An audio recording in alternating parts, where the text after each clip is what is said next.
Hello, welcome back to the Live Reality Game Podcast. My name is Steven Stewart, and I'm here for more Surviving Reelfoot First Fire Deep Dive coverage.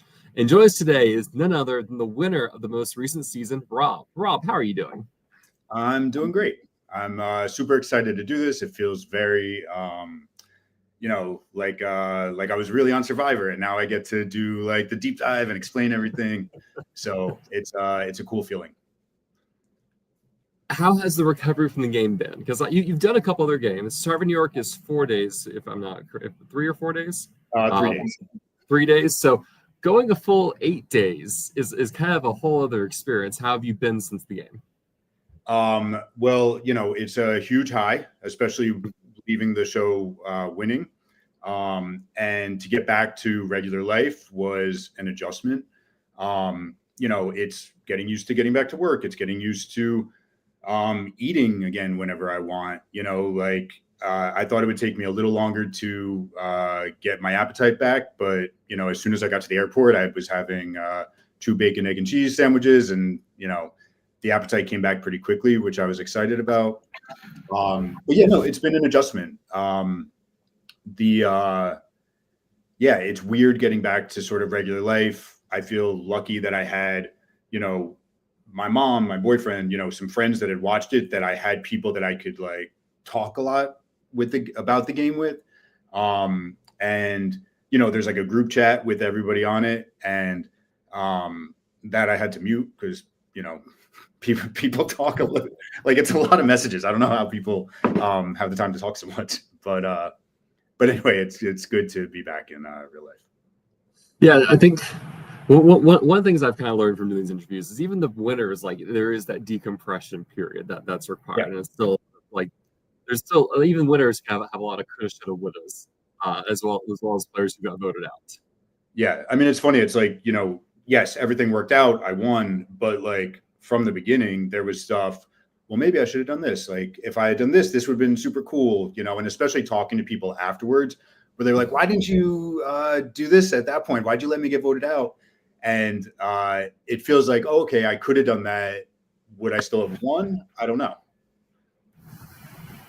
Yeah, it's one of the things we'll never know. But if you want to point out any of those moments, you're more than welcome to as we do these interviews. Cool. So something unique about your story is you played Survivor New York, The Great Divide, last year, and you ended up winning that season. And it was a 3-day game, but it's a pretty intense 3-day game. And then you also had a chance to play a 1-day game, Collision, I believe, in New Jersey, and you won that as well. And so, talking about the decision to apply for Reelfoot, so what led you to doing that? Well, when I went into Survivor New York, I've loved Survivor from the very beginning. I've seen every season. I've applied for the show a bunch of times. 10 years ago, I had gotten pretty deep into the casting process, thought I was going to get on, didn't get on. And the last few years I've been applying a lot, and, Survivor New York kind of popped up.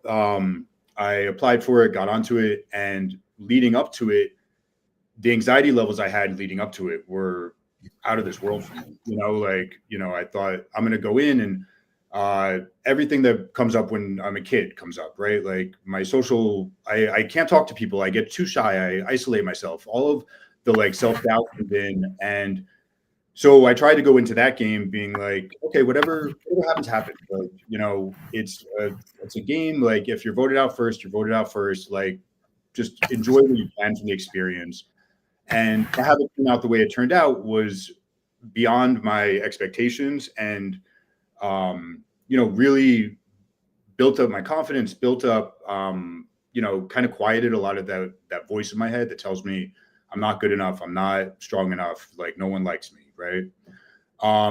I left that game. I was super excited about the LRGs. I hadn't ever really known about them before, and so I applied to everything that I saw, and then I started getting cast on stuff, and suddenly it was like a little overwhelming. Like there was a mole game, there was an original format game, and suddenly I was like, well, I don't have that much like money to like spend on all these things and travel and like all of this stuff.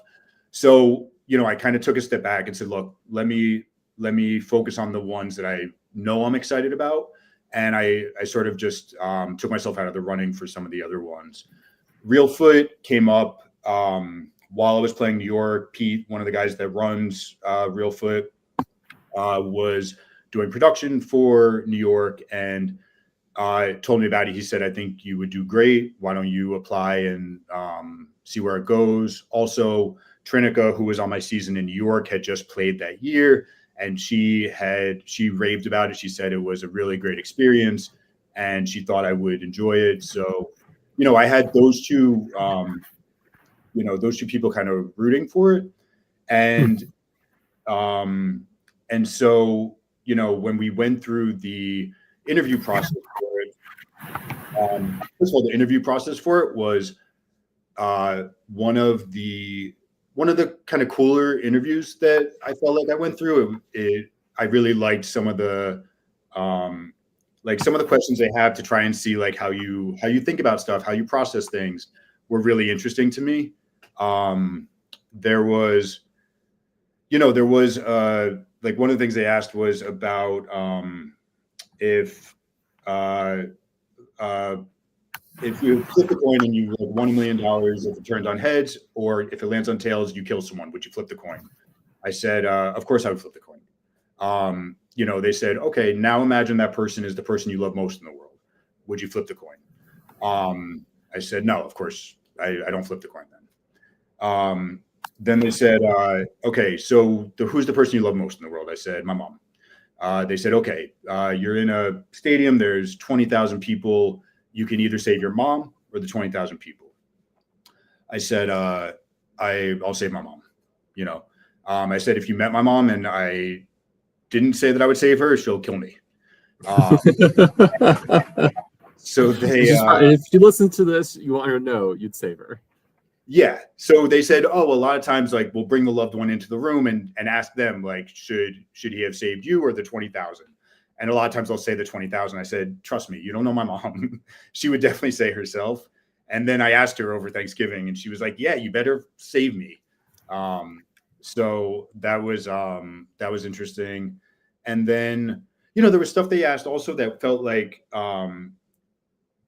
good insight for me that I hadn't thought about, right? Like they asked about what president would you be? Would you be JFK, Washington, or Lincoln, right?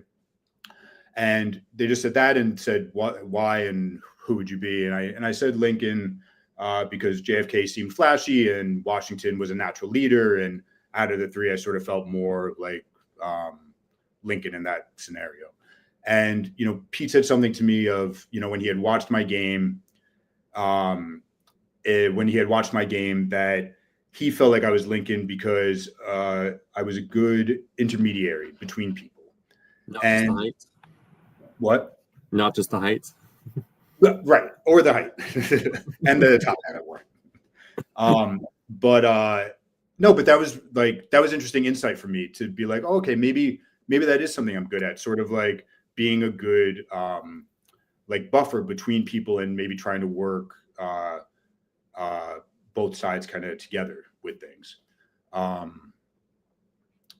Yeah. So Josh pointed out that two of the games you played in, one New York and Reelfoot, both featured no swaps, which is a weird coincidence. I think most seasons do have swaps. In fact, I've never been on a game with no swaps myself. Do you? And I guess this will ask later, but do you like swaps, or are you been like very content with no swap seasons? I mean, based on the outcomes, I'm super content with no swaps. I felt like both seasons, I felt like I was prepared for swaps. And, especially with this season, like I was desperate for a swap. Like every single time we went and brought all our stuff, I was hoping that we were going to swap and like give me a chance to switch things up here.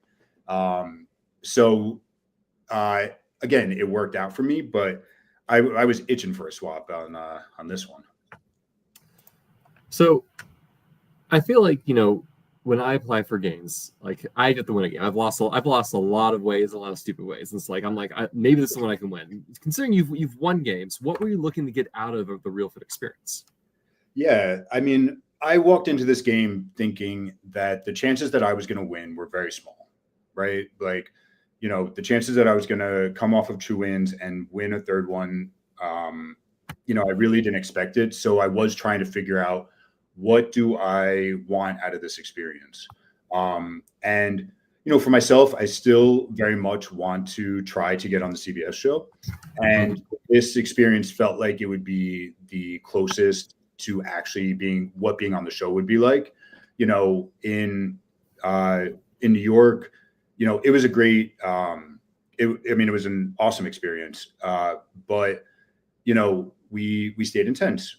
They gave us 3 meals a day. We had snacks at camp. And, you know, even with all that, I was hungry, you know, like I was still grumpy that I was eating everyone else's snacks. Like, you know, coming into it, the hunger thing for me was a huge fear, you know, like I didn't know, you know, I miss a meal when I'm at home and I get super hangry. You know, I'm not pleasant to be around, and to bring that into a social game felt like, damn, I don't know if I'm going to be able to do it. I don't know if I'm going to have the energy for the challenges. And I wanted to, and so that fact, and the fact that, you know, I'm not necessarily an outdoors person. I don't camp, you know, I live in New York.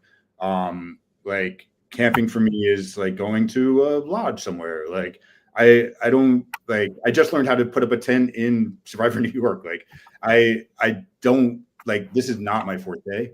And, you know, I wanted to experience it. It scared me. And I felt like the fact that it scares me is a good thing. And if that's what I can get out of it, and I can overcome some of that and show myself that I can do this, you know, that was my main goal for sort of the experience. And, you know, New York, I made a lot of like really great friendships in New York, you know, people that, you know, I just went and hung out with, you know, people yesterday, they were doing like a little game, and I went and, you know, watched the game and hung out for a little bit.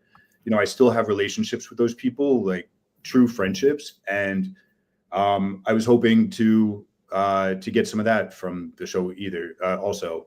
And of course I wanted to win, you know, but. So talking about your preparation for Reelfoot, especially dealing with the starvation aspect of it. Yeah, I had every intention of preparing myself very well for it. I was ready to buy Flint and buy a striker, and you know, I talked to friends about the hunger thing, and they said, okay, we're going to do a week-long fast, and we're just going to drink the like lemonade and cayenne pepper thing, and but it'll at least show you that mentally you can do the hunger thing, that it's not going to kill you. It's not going to totally debilitate you. And time just went by so fast, you know, like we did the interview in November. I had months and months, and suddenly it was like a week before the game was going. And I was like, should I do that fast? And it just seemed like a bad idea to do the fast the week before the game. And then I don't know.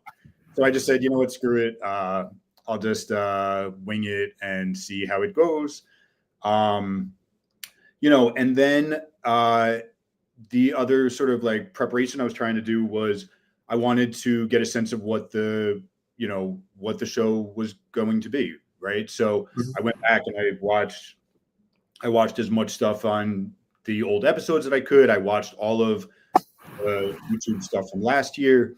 And, you know, it's funny. I feel like most people went and did that, but you would ask people at camp if they've seen anything, or, you know, people would say, yeah, I tried to watch, but I couldn't really find an episode, or I watched like a little bit of last year, but not that much. But then we would get 2 days into it and they'd be like, well, the swap was at 15 and they found immunity out of team. So, you know, people, I think everyone had the same idea to kind of see what the history of it was, but none of that was actually that helpful because, you know, I was trying to, you know, I had found the deep dives that you did last year. Mm-hmm. And so I listened to a bunch of them, which actually were very helpful. Good to hear.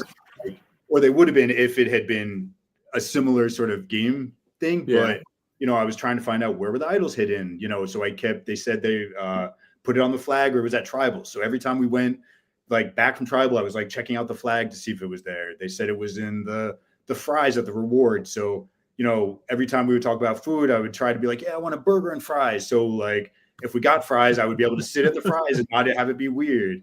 But none of that ended up really helping because it was a very different game than it was last year.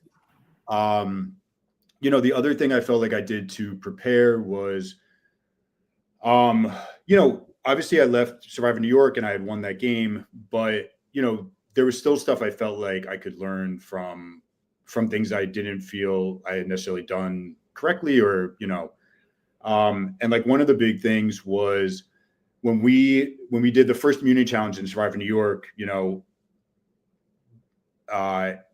if I haven't done something, I don't necessarily always feel comfortable that I can do it. And so, there was like a big running section, there was a throwing like beanbags at something, and then there was a puzzle. And I know I can do a puzzle. So, I didn't do the running part, I didn't do the throwing, I did the puzzle part, because I wanted us to win the first immunity and I felt good about it. And later after the game, one of the things people said to me was that was one of the things that they were really surprised by, because people's expectation was that I was going to do the physical thing. I was going to do the running. I was going to do the throwing. The fact that they were like, that I put myself on a puzzle, they were both, they were both confused by. And then I think in the end, it didn't serve me anything to show them that I could do a puzzle. And so going into this, like, I really felt like, okay, let me lean into the stuff that I can't hide. I can't hide the fact that I'm physical. I can't hide the fact that I'm strong. So I don't need to show people that I can do a puzzle. I don't need to show people that that I can strategize. Let me lean into the fact that they're going to assume that I'm just about challenges and I'm just about the physicality, and let me lean into that. I knew Trinica had done this season before, so I called Trinica and just said, look, like, what's the biggest thing you wish you had known going into the thing? And she was like, wear warm clothes. When I went into Survivor New York, they said, oh, you could bring a sleeping bag or something to sleep in. And I didn't bring anything. Like, I was so ill prepared in that, they like one person felt bad and they gave me a little like yoga mat thing to sleep on. But so going into this, the fact that she said that, I felt super prepared. I bought snow pants. I bought I had a really good rain jacket. And that helped tremendously. Like if I had gone in with what I would have normally worn for it, I would have been in, light sweats and, a little sweatshirt, so that's about my Reelfoot experience. Okay. Yeah. Not pleasant, I bet. I mean, you just wake up at 4 a.m. shivering every morning. That's that. For sure. That's life. And, I also asked Trinica, Trinica for me going in Surviving New York was my number one. But I never said that to her. I never expressed it. I felt like, it's a short game. I didn't realize sort of how quickly people automatically are like, yeah, you're it. And I think at the end I realized, oh, okay, she was closer with Amy. She was closer with Paul. Like, so I asked her, I said, like, what could I have done to make you feel better about me in the game? Like, what could I have changed? And she was like, well, you never told me how you felt. Like, maybe you were afraid of playing too hard or whatever it was, but you never said how you felt. So she was like, if you feel good with someone, tell them, like, they're your number one, say it, like, set it up right away on that, like, first day, second day, and go with that. So that was really helpful for me. And then also she was like, I can be very reserved at first. I can be very quiet. I'm shy when I first meet people. It's always a struggle for me right away to really push past that. And, you know, one of the things she said was like, when she first met me, she didn't know I was gay. So, you know, she was like, if I had known you were gay, as silly as it is, it would have helped you, like, our relationship. You know, she was like, I thought you were like some like big straight guy that, like, you know, I didn't necessarily want to work with. And so that was also a big thing. Like, let me like other stuff right away with people that I feel like will maybe help to bond us or make me at least a little more vulnerable with people. But that was pretty much like all the prep stuff. Jay West is a question for you. For sure. Rob, will you be my number one? I was ready. I was ready if we were on the same tribe. Probably wouldn't have been good for me, but So you traveled to Tennessee. Who was in your holding room before the game began with you?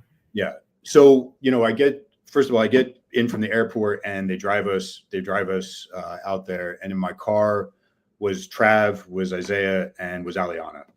And, you know, they wouldn't let us sort of talk about who we are, but you could have like a general sort of discussion about movies or, you know, it was very basic, but, you know, I feel like especially at the beginning of a short games like this, like you're looking for anything that you can be like, yeah, we're in the same room, we're in the same car. Like, you know, what's one small thing that can at least put me ahead of someone else with my relationship with you, right? So, you know, just from that car ride, I felt good with all of them going into it. You know, we get to the lodge and I'm in the room with Jay West and I'm with Nina. And again, like, I felt good with both of them, you know, like, you know, everyone kept like smiling at each other. They were giving us snacks beforehand, you know, so I was like eating as many snacks as I could before like they were going to take our food away. And so I felt good with that stuff. You know, it's funny. Jay West had like one of the games with the squares with the colors on the side. You have to put the stack without the colors. Instant insanity. Yep. Yeah. And, you know, he let us like play with it a little bit. And, you know, it was funny when I watched his thing and he was like, yeah, I was trying to clock if like they could do puzzles. And my mind was so not in that realm of like trying to test people or like see where like they were at. Like for me at the beginning of these things, it's so much about just how can I connect with you? You know, do I feel good with you? Do I get a good vibe off you? And so, you know, going into the game before we even got our colors, I felt good with any of those people going into it. So when the game begins, you find yourself on the purple tribe, the Kanane tribe. What was your initial impression of this group of people? Yeah, I mean, first of all, my purple clothes were a lot better, so I was super psyched about that. And I felt, well, so here was the other thing was that, you know, I had heard that someone from Survivor New York had interviewed. And it was someone that we hadn't worked together in the game at all. And so I was very nervous going into this game that this person might be there because I didn't know how they felt about me. I didn't know if they would want to work together, if they wouldn't. You know, I think when we're going through the interview process, they told us to just tell everyone that we were an alternate, whether we got on or not, you know, because we couldn't tell anyone that we were doing the show. But they had said that they were an alternate. So I was like, oh, okay. I said, yeah, I'm an alternate too. Like, you know, so I kind of thought they would be there. So when we got to the mat, they weren't there. Which I was like, okay, cool. Now I can sort of be whatever I want to be. Except then I saw that Allison was there. And, you know, Allison had played Survivor New York.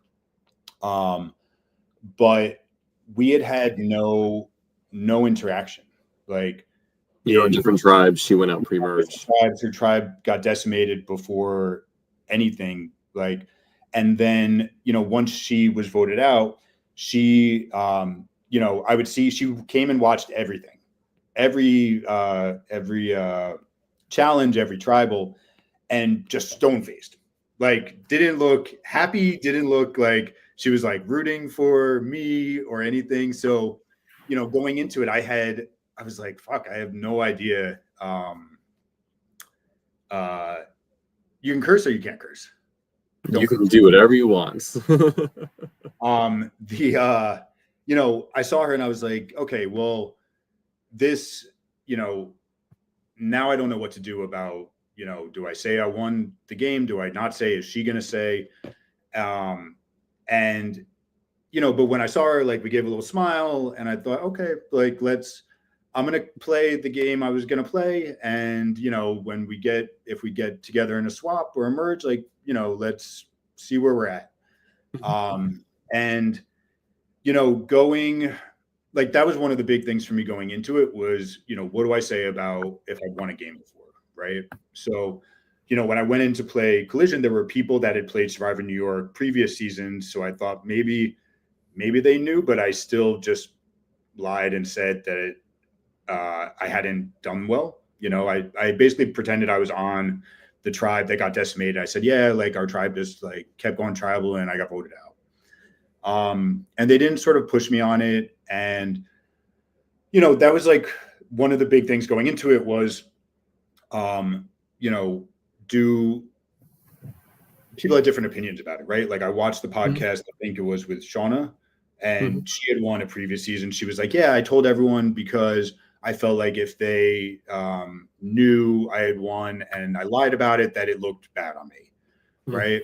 And, you know, then I talked to some friends back here and they were like, no, don't tell anyone. It gives them a reason to vote you out. Like, don't give them ammunition. And in the end, like, I feel like that is an understandable lie. Like, you know what I mean? Like to not like, if someone says they didn't win and they won, that to me, like, doesn't show me that you're a liar. It just shows me that you, like logically, it just makes more sense to sort of not reveal your hand that way. And also it felt like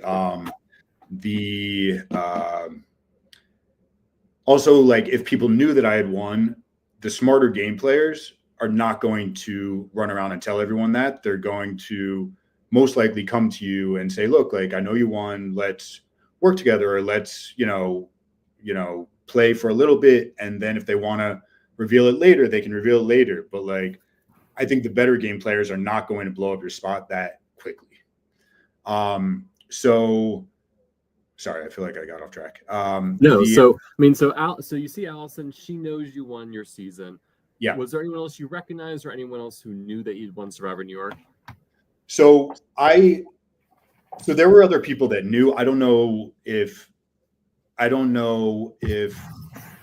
people, I'm not sure how they knew. I'm not, you know, it turns out Trav was an ex of one of the people I played with and had watched the whole game. So he knew, you know, Lachey knew. I'm not sure exactly how she knew, but so there were other people that knew, but I didn't know that they knew. And it didn't seem to, it didn't seem to really bother any of them, which I was surprised about, but I felt good about it. And, you know, when I walked out and I saw what the tribe makeup actually was, you know, I looked at the other tribe and the other tribe to me had stronger, younger guys on it. And you know, they had 5 guys and 4 girls. We had 5 girls, 4 guys. But I felt like we were pretty evenly matched. And it also felt good for me because, you know, because we had less guys, because, you know, I felt like one of the stronger guys on the tribe going into it. I felt like, you know, they're less likely to get rid of me early. You know, I felt like pretty good about that going into it. And in general, I tend to bond better with women than I do with men. And so I felt good having more women on the tribe than men anyway. So you have a long opening reward challenge. How was that for you? Good. It was a long challenge. You know, I think they've talked to you a little bit about the mayo, the jar of mayo that we had to eat. You know, I felt, you know, I can eat. So, you know, How much mayo did you eat? What? How much mayo did you eat? I mean, I felt like I ate a good quarter of it, you know. I mean, Isaiah really like kicked ass on that and sort of like just gobbled it up. But you know, I ate enough that it you know, it wasn't great, but you know, I'm always happy to eat. And then you know, we get to the ring toss, and it's very, you know, all those type of things where it's going to come down, like everyone has to do it. So, you know, you're going to be put on the spot at some point to sort of fight your way through that, to sort of just like do the fake it till you make it thing, you know, and not let the anxiety of like, oh my God, I don't want to be the person that's not getting this. You know, to fight through that is always a big thing. And, you know, I feel like that first challenge was a good lesson of sort of how we were going to work together. You know, we got to the puzzle, and you have 9 people trying to put pieces together. And, you know, very quickly, you know, we took a step back and said, look, 4 of you work on this. You know, what 4 think they can do it, and do it. And like the rest of us shut up and, you know, let them do it. And, you know, it was really good to see that we could work together in that way. And I think that helped us a lot, you know, to both win that challenge and to feel good going forward together. So after the challenge, you arrive at your new campsite. How are those opening hours for you? Good. Like I said, I'm not the biggest camper. So, but I'm very good at following directions. And, you know, so they said, let's collect firewood. I'll collect firewood. Let's, we need someone tall to throw the thing over throw the tarp over the thing. I can do that. And, you know, and that I was just trying to be helpful and, you know, just show people that, you know, I was part of the group, willing to, you know, do what was needed. And I don't need to, my personality is not, I don't need to be the leader. I don't need to, you know, you guys do what you want to do, and I'll like follow for right now. And then it was like socially, you know, let's see, you know, who are you connecting with, right? Like, you know, I immediately felt great with Trav.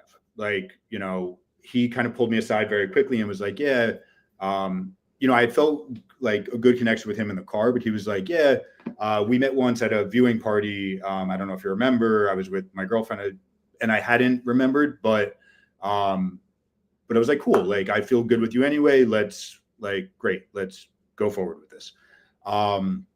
You know, Janai, I felt really good with at first. Just in general, I feel like I bond well with women, with moms in general. And, you know, I felt good with her going forward. I felt really good, you know, when Sam, we're waiting on the porch to kind of come into everything. And, you know, Sam's, I don't know, she was in the bathroom or something, running late, and like, you know, finally comes out and like we smile at each other, and she's from Jersey, and I felt really good with her right away. So, you know, I felt like I was making some social bonds. And yeah, and I felt good sort of in general. I felt good in general. I felt like I was talking enough with people and just trying to sort of connect with people that first day. So there are 2 kind of opening twists you encounter as you get to camp. The first is you find a cryptex. Yeah. As soon as we found the cryptex, you know, everyone was kind of trying just random. I don't know why we thought we were going to figure it out without any help at all. But, you know, we tried a few words and kind of put it back. And then, you know, we went about sort of setting up the camp, collecting the firewood, all of that. And then Trav kind of comes up to me and he was like, you know, there's an O on that tree trunk. I said, oh, okay. I like, sometimes I can be completely clueless about like what's happening. I hadn't seen any letters. I didn't know what was going on. But, you know, it felt good that he he shared that with me. So he was like, yeah, there's also an A in the tree trunk in this thing. Let's look around and kind of, see what other letters we can find. Nina saw us talking, she came over and she was like, oh, what are you guys talking about? And, originally I thought that Cryptex was going to be an idol or going to be something. Like, I certainly didn't want to figure it out publicly, but, I felt good with Nina and I felt like, yeah, okay, let's all we'll all try to figure it out. It very quickly became everyone was talking about it and everyone's sort of trying to figure it out together. We kind of found a bunch of vowels. And Isaiah runs and grabs it and has figured it out. So, okay, cool. I was glad that publicly he had found it. It wasn't hidden. We didn't know exactly what what he was going to get from that, but I felt good that it was public. So when later he comes back and says, I think basically he had to present the production with the note, and then they came back later. So when they came back later, they came back and it was the candy jar. But I think both Trav and I were convinced that he got the candy jar and he got something else. There was a point where, I can be very, I can be, especially in the beginning of these things, when I don't feel like I have a good footing yet. I can be very paranoid about what's happening. And Trav would fuel my paranoia like crazy. You get the candy and he's like, I could swear he put a bead in the candy jar. He took a bead out of there. And I was like, really? I didn't see that. He's like, yeah, I just saw him put it in there. I said, okay. So we're looking through the candy, trying to see if there's a bead in the candy. But it turned out it was just the candy. And then, he could give it out to multiple people. I think, Trav immediately, I think he could choose he could choose 4 people, including himself. So, Trav immediately said, I don't want it. You don't have to choose me. Sam immediately said, I want it. Please pick me. And, my first instinct was to kind of do what Trav did and say, yeah, no, I don't need it. But then, I wanted to see sort of where he went with it. I don't want to make it so easy for him to not include me. But I think he chose Lachey and Brandon, I think, which, ends up being telling, because that ends up being for a while who he feels who it seems like he's closest with, yeah. The other twist you kind of alluded to is everyone starts with 1/3 of a hidden immunity idol in the form of beads. And this, you will have a whole journey of these beads of the course of your game that we'll kind of talk about here and there. But what were your thoughts on this twist? Going into it, I thought the twist was super cool, right? It gives you a chance to really use your social game to work with people in order to get an idol. You're basically starting with 3 idols potentially on the tribe if you can actually work together. And I thought the twist was super interesting. The beads ended up being the bane of my existence in this this game. And the winner, but it worked out. The amount of trauma that those beads gave me was a lot, but going into it, I thought it was a cool twist on it. And so, how are you feeling end of that first day? Yeah, end of that first day, I feel pretty solid. I feel like me and Trav are feeling good. I still feel good with Isaiah, even though we haven't really talked so much, but just based on the little we talked, I felt like we connected very easily, and I felt like, you know, we would play this mind meld game, right, where I say a word and then they say a word, you try and say the same word together. And whenever we were next to each other, we were great at like doing the same word. So in general, I felt like if we could get into lockstep, you know, with what we wanted, we could have been good going forward. At the end of the first day, I think, you know, if I had to guess, you know, we're going to go to tribal, who's going to go? For me, the only people I hadn't really connected with that first day were Geraldine and Brandon, and it was just based on we just hadn't talked, you know, and yeah, so that's sort of where I was at the very first day, and that all changed. That all changed very quickly. How was that night?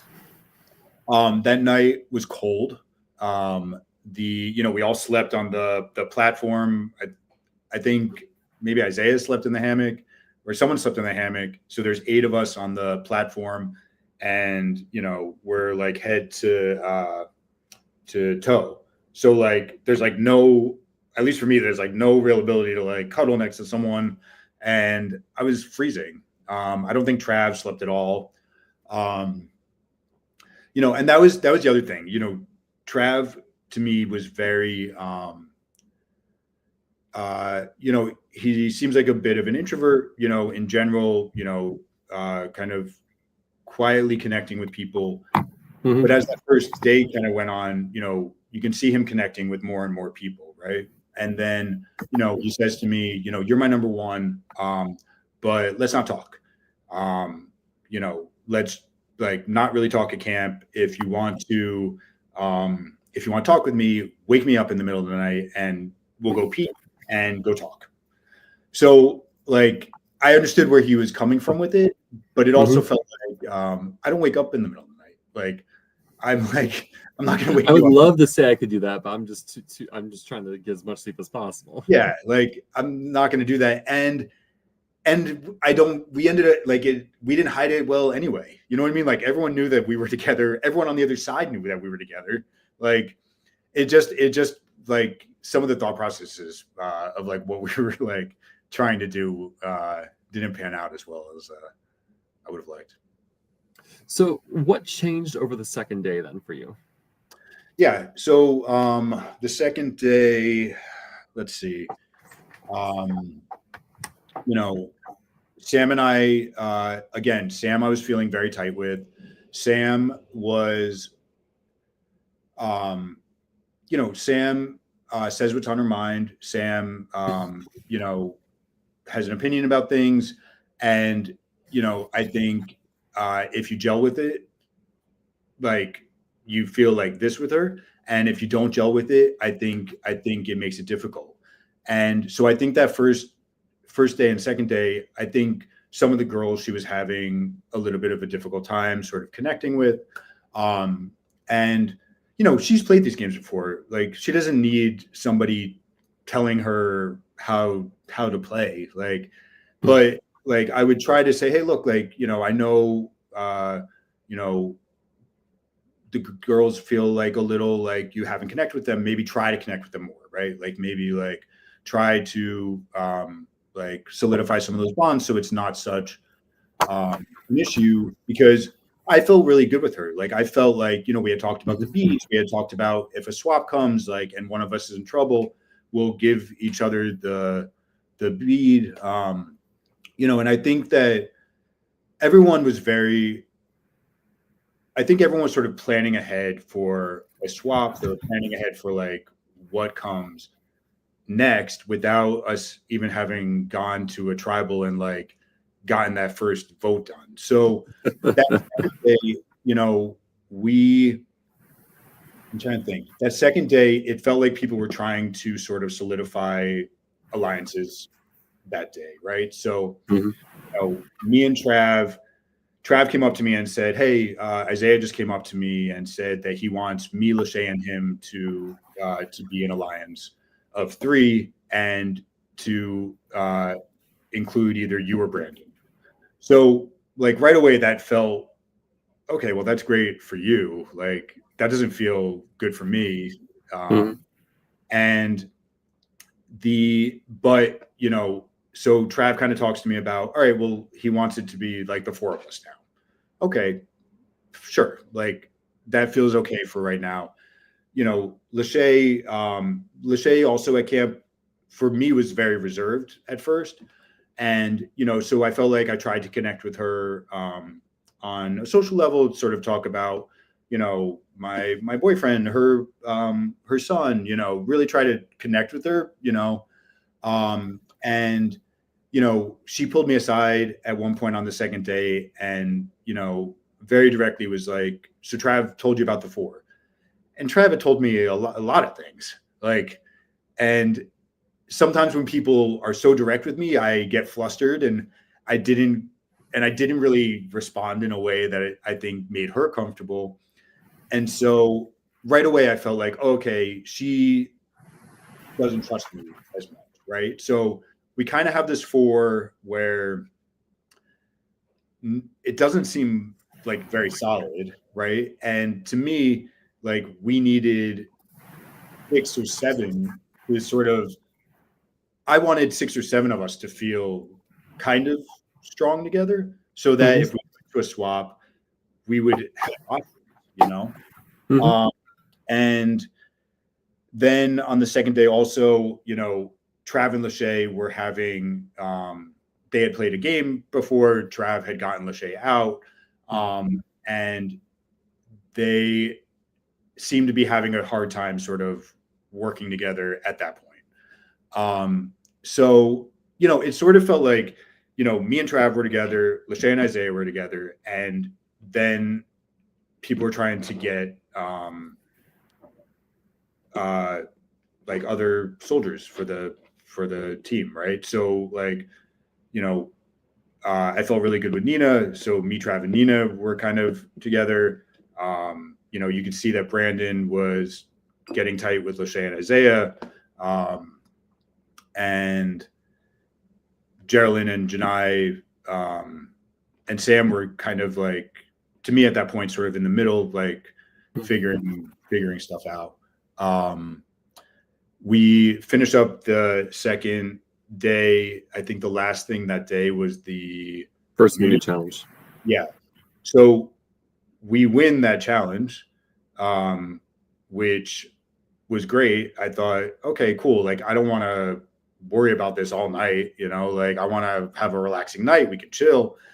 And we get back from that immunity challenge, and everyone was crazy. Like I was like, we just won this. Why is everybody going nuts right now?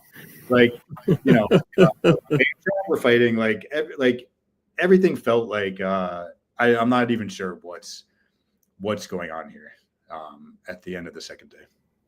So were you hearing names by the end of that second day?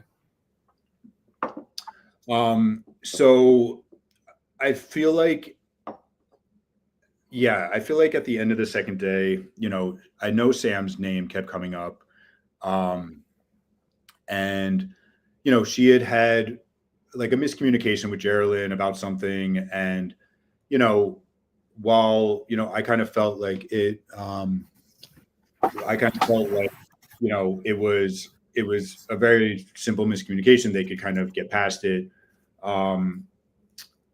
I think that was sort of an issue that kept arising. And yeah, Sam's name kept coming up. I did not want that to happen. You know, what made it difficult was like, there was no like, okay, this is the group that we're going forward with. You know, like we had talked, you know, me, Trav, Nina, Geraldine, and Isaiah had talked. You know, it just felt like nothing was solidified. It felt like there were small groups that were sort of trying to figure out who was going to get the power kind of going forward.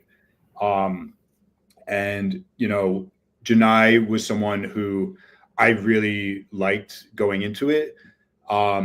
As the first day went on, as the second day went on, you know, there was a lot of, you know, we're forming sort of a personal connection, but there was no game talk at all. And, And it just felt like, looking around at who was there, you know, the people who I hadn't connected with so much, you know, maybe like Geraldine, you know, were really connected with other people. They were really close with us. They were really close with Trav.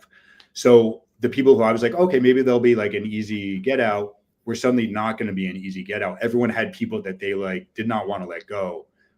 So Janai kind of was like the only one that I felt like could be an easier person to get out. And I could also see Lachey was getting very close with her. And it felt like at that point, Trav and Lachey were not getting along. Me, Trav, and Nina are close. Lachey and Isaiah are very close and very smart. And they're starting to get their people together. And so you could see where it was like, they're getting Brandon, they're getting Geraldine, they're getting Janai. And for me, like, it felt like, okay, if I'm going to have any standing in this tribe, we need to start taking out some of the people that will go with them. So 2 more things about day 2. We didn't talk about that last reward challenge where you have to swim out, collect the blocks, and stack the blocks on a platform in the water. You really stand out to the other players in this challenge. Yeah. You know, going into that, it was like a mixed bag, right? Like, I'm competitive. I want to win. It's also like, do you really want to show that you're that strong and really put a target on yourself? And, you know, I kind of went into it thinking, there's no way for me to hide that I'm physically strong. There's no, like, yeah, I can downplay it a little bit. You know, I can conveniently injure yourself. Yeah. My cardio is not necessarily the greatest. Like, I can downplay certain things, but like at the end of the day, they're still going to use that against me. So why not, like, the stuff I know that I can like kick ass at, why not kick ass at it? Like, if I'm going to have a target on me for that, like, let me put a bigger target on myself for it, you know, and allow it so that, you know, they're going to come after me at some point. Like, use me right now. Like, you know, I feel like personality wise, you know, because I'm a little more reserved, because I'm like not like in your face about everything, like, I think it kind of combats the physicality of it, and use me as a shield. Like, you see what I did, like, you see that I like just like beasted that challenge. Like, they're going to come after me. Like, wait, you don't have to come after me yet, because once I'm out, like, they're coming after you, you know? So at that point, it was just like, let me play into the physical threat thing, and just try to like use that. Yeah, Jay was confirming that you demolished that challenge. For sure. I mean, it didn't. When I realized afterwards that they were calling me Aquaman, I realized maybe I had made a little mistake doing it. But you earned a lot of nicknames from the other tribe this season, I feel. That's the one that stuck out for me. So okay.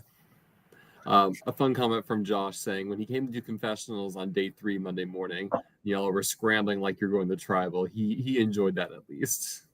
Oh my gosh, it was absolutely crazy. You know, it was like the one night we have to relax. Like, what is everyone doing? So can you rank the players in the tribe from most important to least important to your game at the end of day 2? Yeah. You know, I would say Trav, number 1, easy. Nina, I felt really good with. I felt like, you know, we can discuss strategy. I trusted her. Sam was probably next.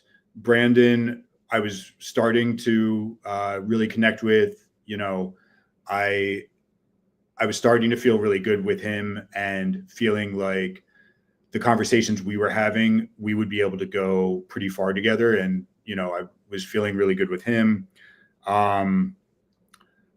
Isaiah, I still felt good with, but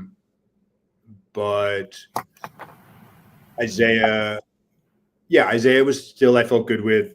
Lachey I felt okay with.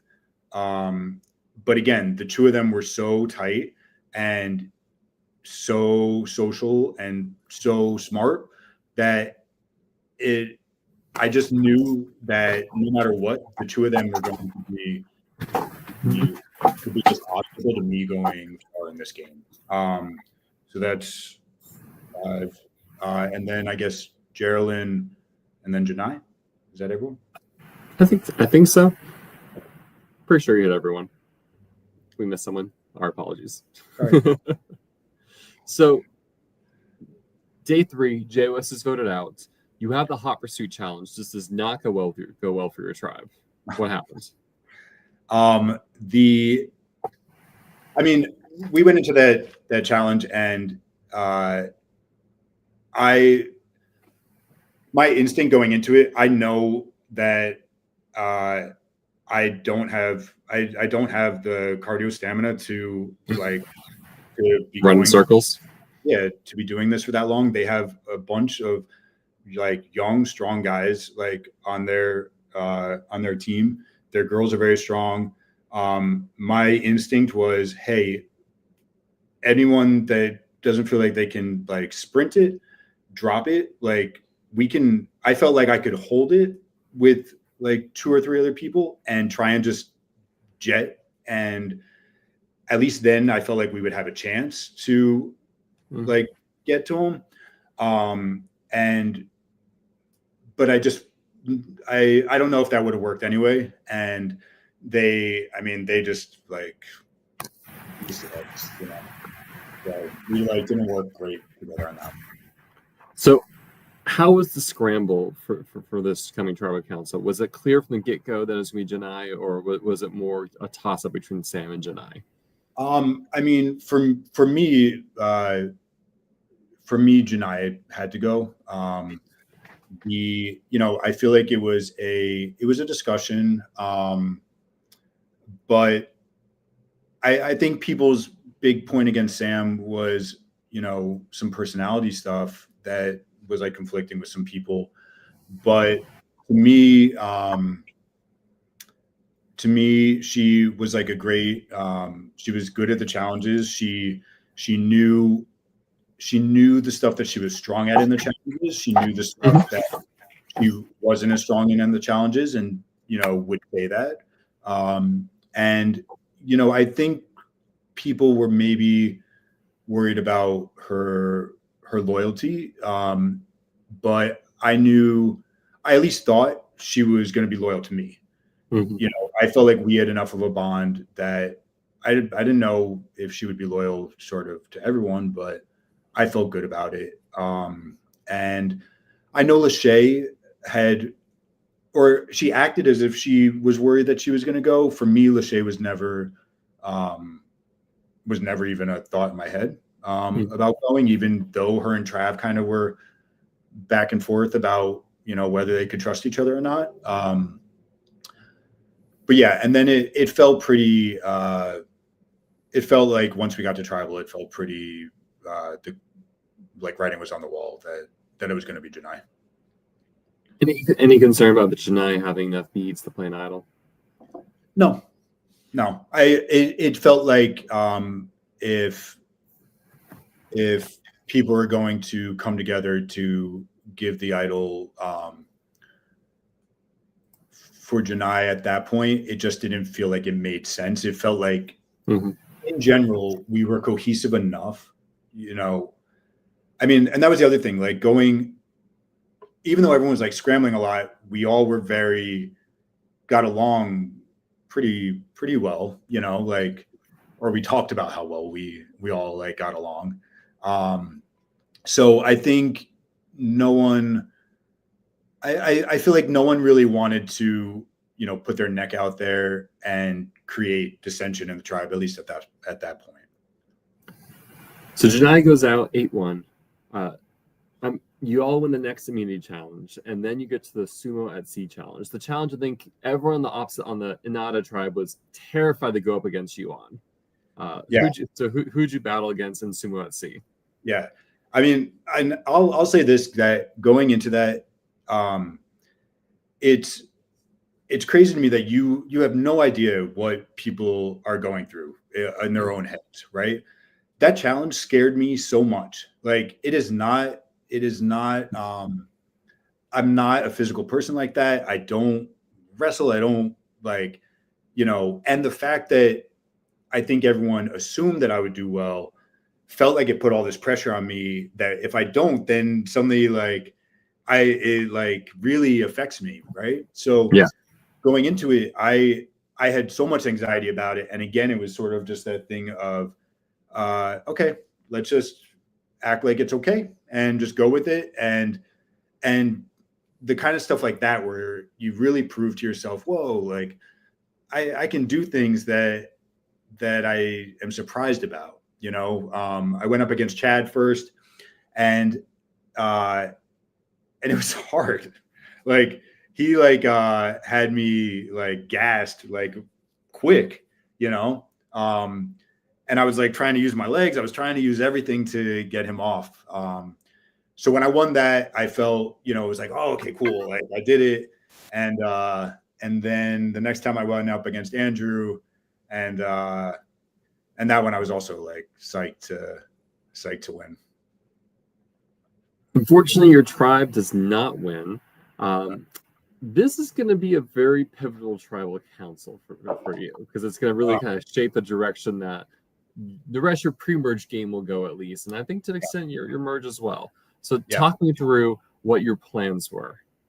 Yeah. So let's see. We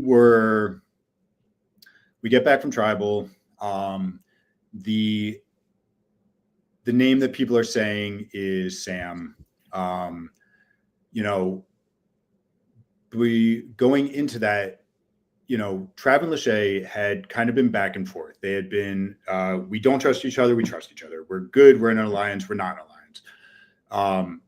He would leave a conversation with her and say, I can't work with her. She doesn't trust me. And then she would come and be like, yeah, we're good. And so it just felt like this is not working. Like we need to make a choice here and go with it. Trav and Lachey go and have a long conversation.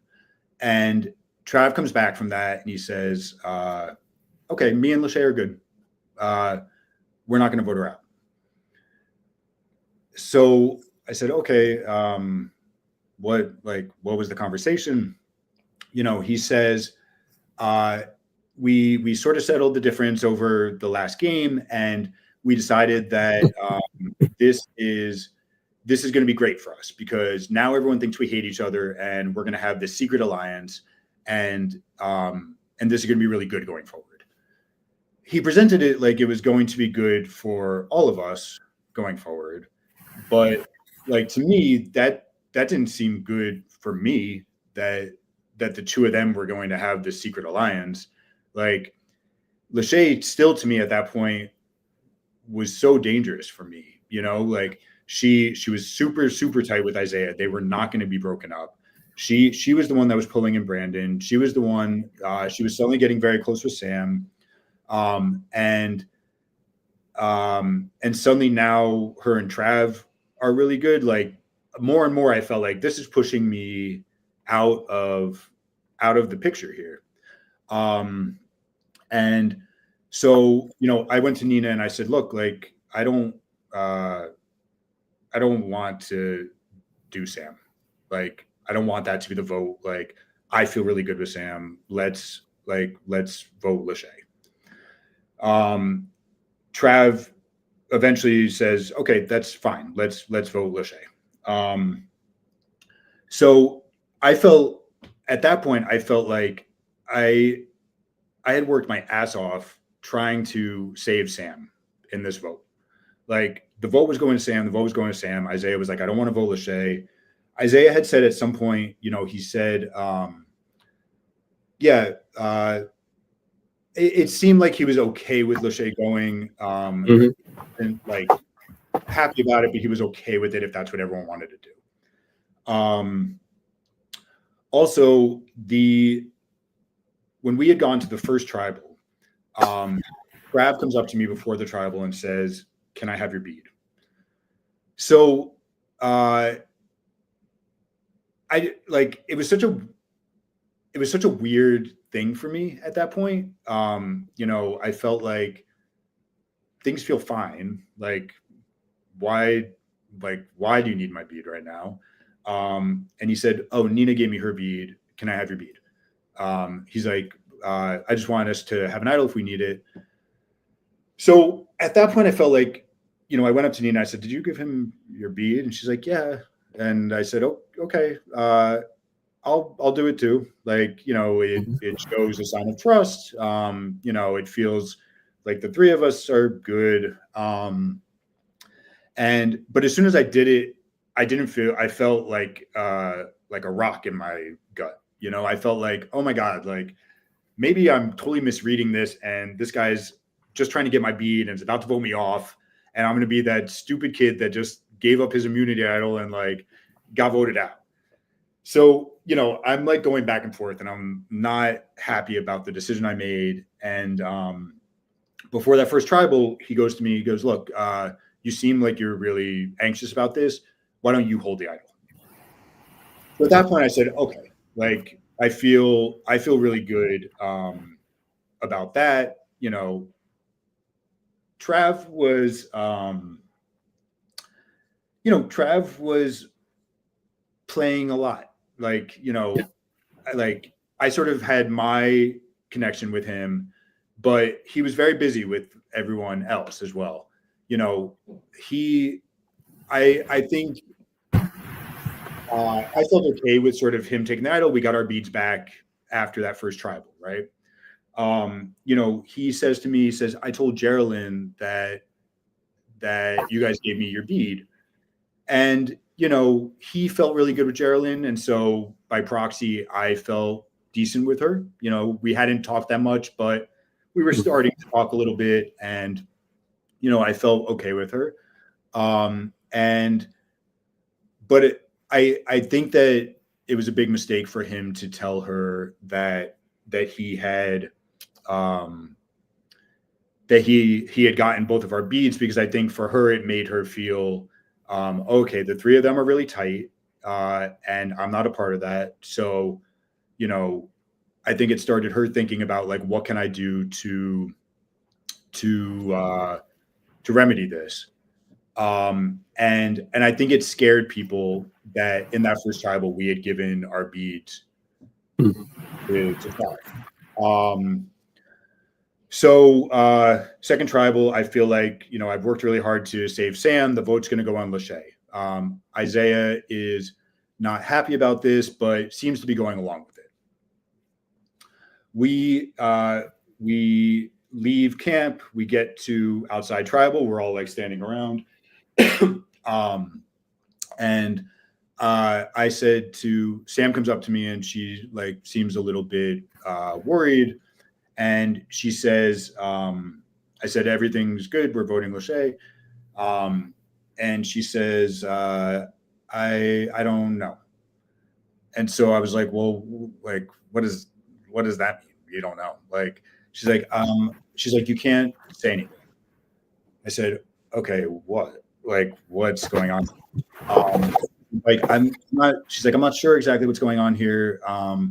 But they told me to vote Trav.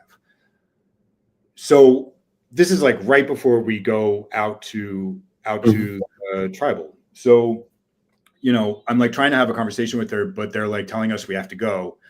And I'm like, what do you mean they told you to vote Trav? She's like, I don't know. They told me to vote Trav. I said, well, don't vote Trav. I said, vote Lachey.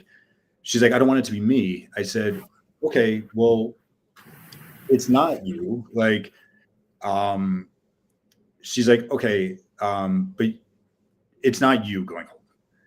So at this point, I'm like, what the fuck is going on here?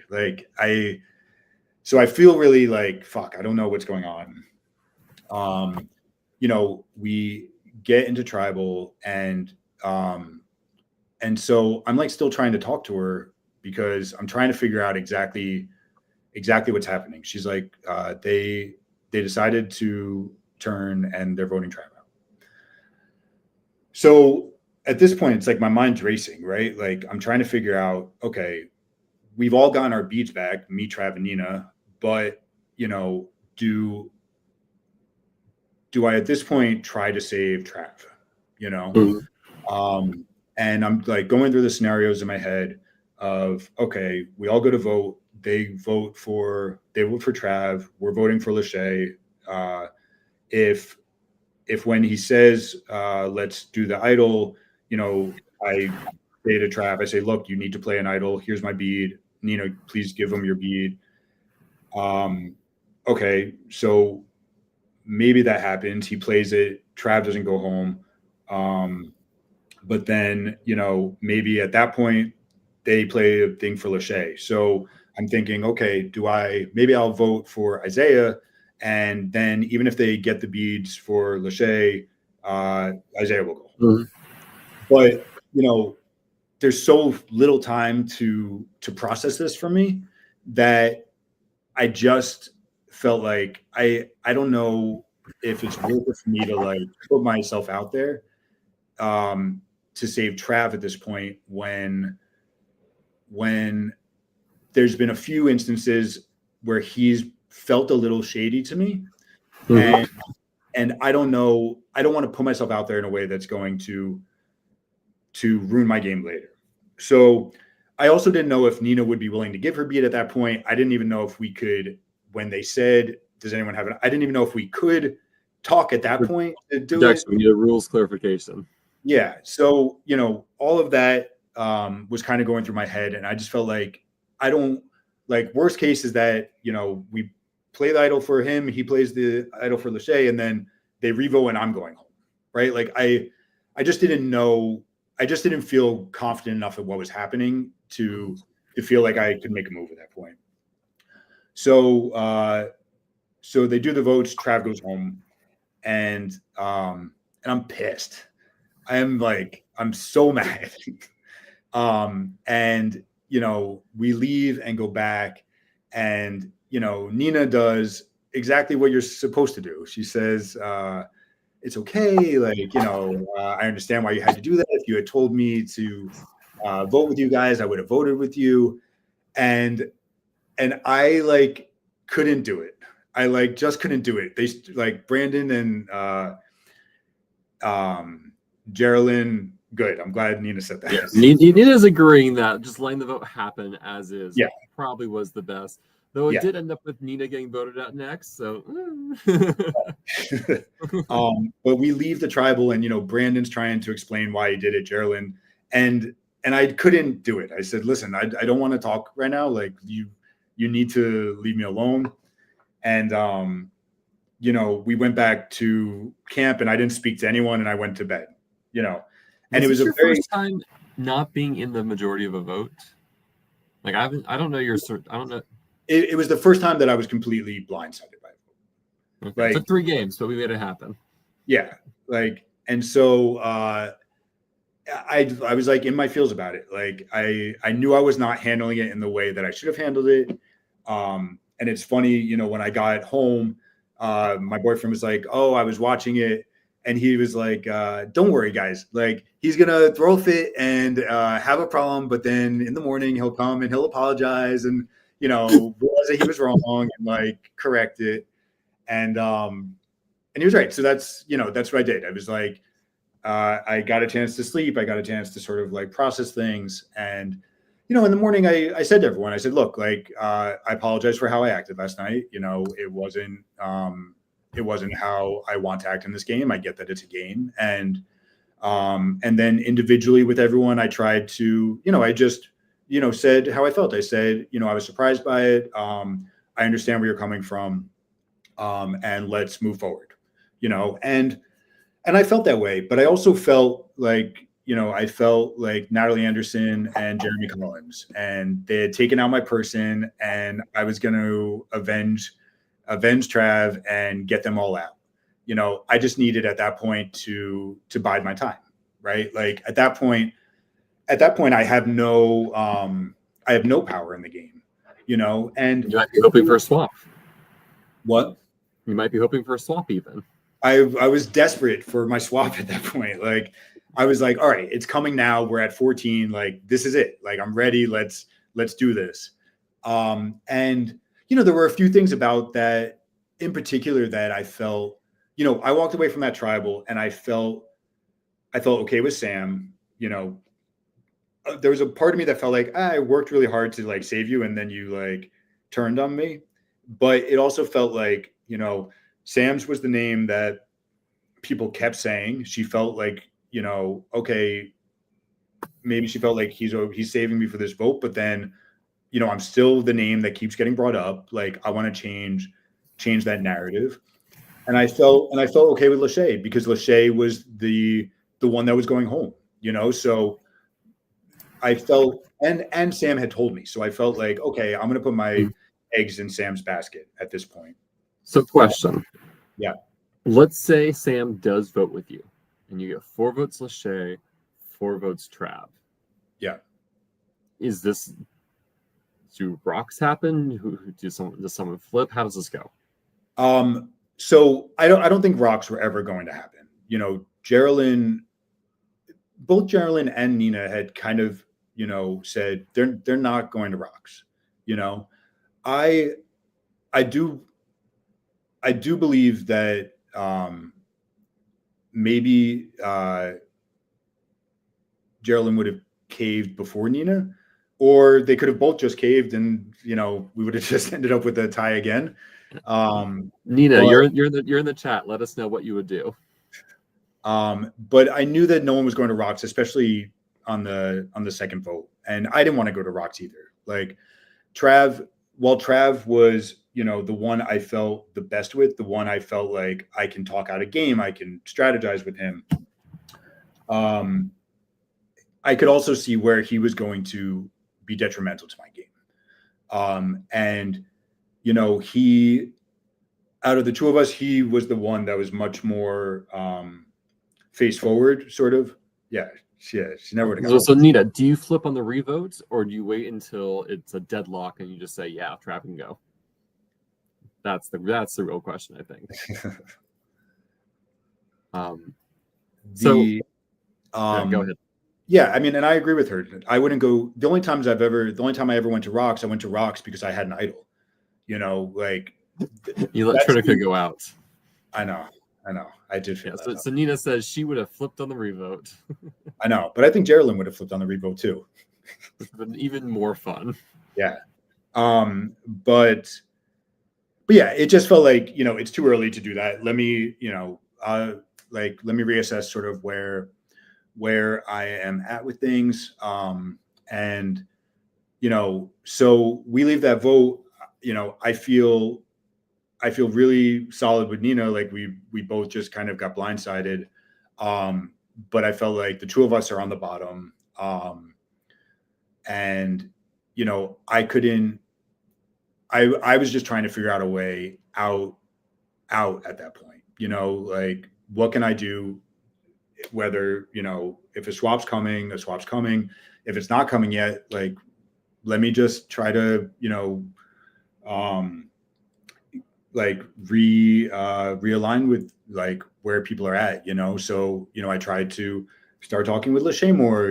I felt like we were trying to sort of tentatively trust each other a little bit more. She told me that she knew Jess on the other side, that she had played an idol for her in another game. I told her that I had met Allison. Like I said, I don't know what the dynamic will be when we're like on the same side, but like, I felt like we were trying to sort of see what the possibilities were. And, and they kept telling me, they were like, we're good with you again. Like, we're not just using you as a shield, come merge.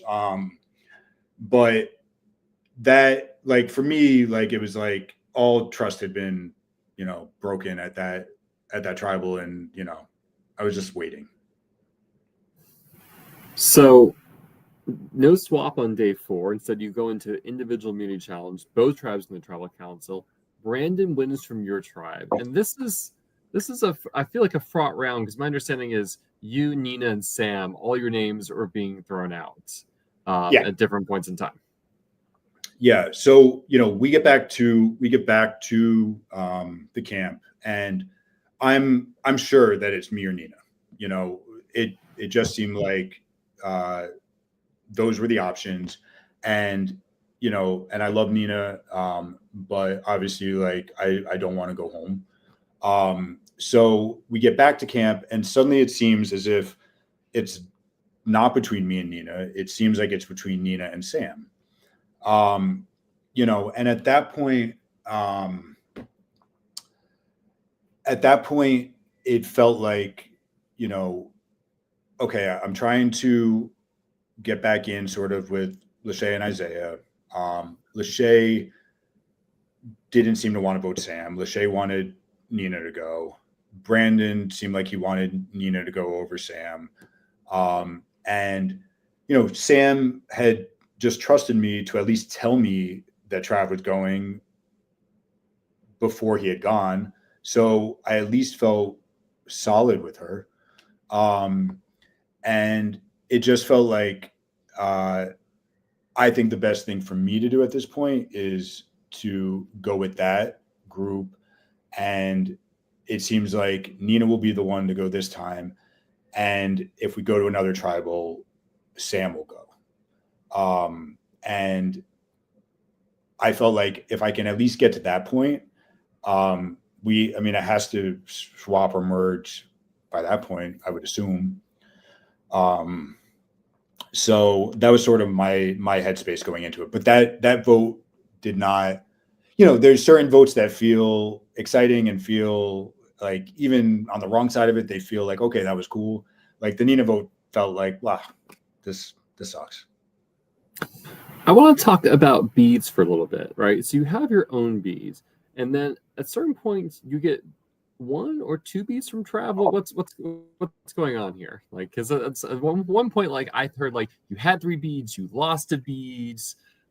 Yeah, like I said, the beads were a big trauma source for me.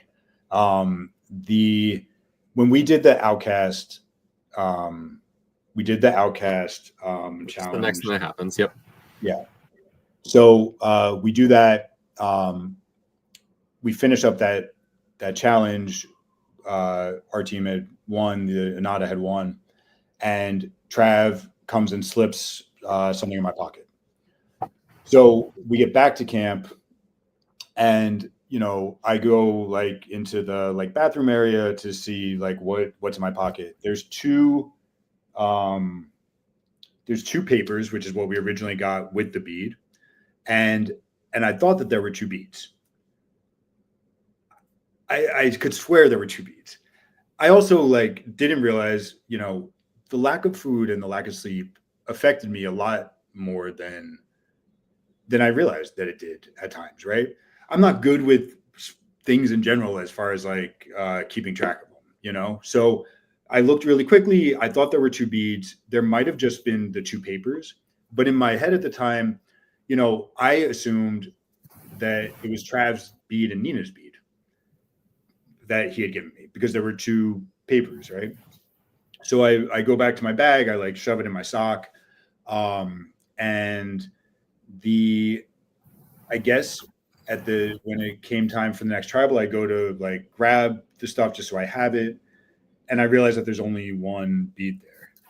So at this point, I think that I've lost the bead, you know? And again, it just felt like one thing after another was like kicking me in the face. Like it was like, Trav went home. I'm on like the bottom of the tribe. Like I have an idol. I don't have an idol. Like it just felt like I couldn't pull it together at that point. Yeah. So you win the Outcast challenge. You then win the next immunity challenge. Andrew goes out, and this leads to you're at final 11. You're still not merged. And you have 1 more individual immunity challenge, and this one is a blindfold challenge that ends with a puzzle, and your tribe loses. Yeah. So we lose that challenge. We go back. The consensus is Sam. But again, you know, I felt very close with Sam. You know, I felt really solid with her. I felt like, you know, she would have my back. You know, I'm not totally sure if that would have been the case going forward, but I felt good with her.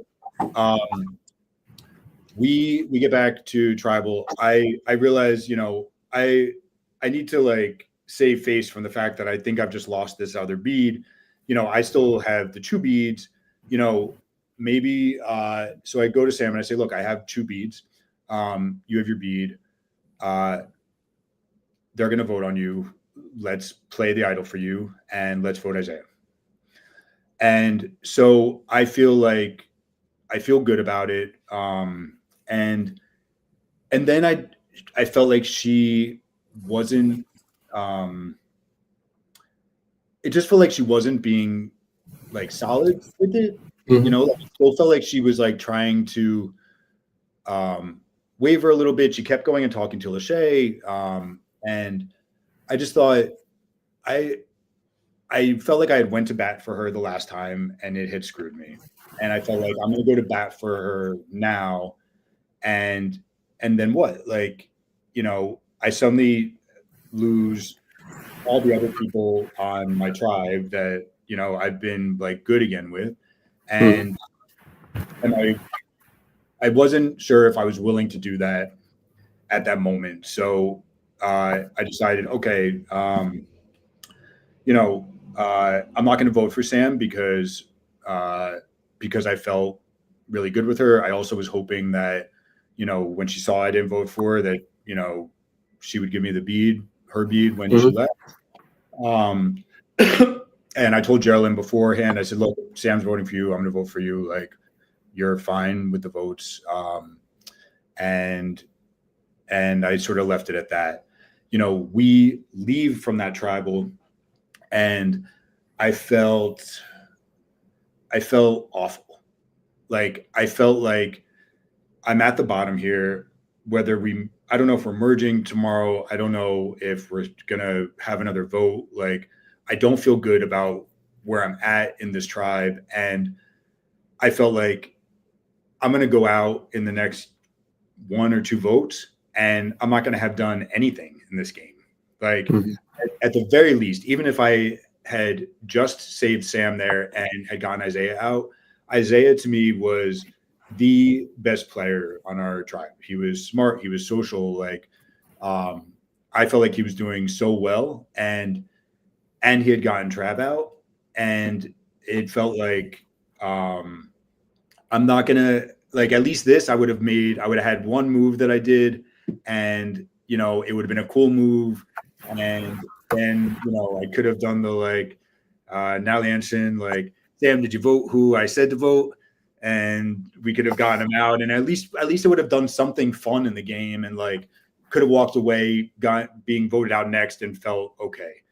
So, that night for me was like a lot of like, sort of beating myself up and really like berating myself and like, why didn't you do it? Why didn't you do it? And again, I like at a certain point had to be like, look, like, you made the choice you made, let's make the best of it that we can. And you're still in the game and let's figure out a path forward, And so do you think like having Sam with you at merge would have been a benefit to your game then? Oh, I have no idea. I literally have no idea. Like I said, I felt good with her. I trusted her. Do I think she would have been good for my game? I truly have no idea.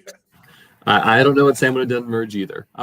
Had you gone back to tribal with this group of 5, would you have been voted out, or would someone else been targeted, you think?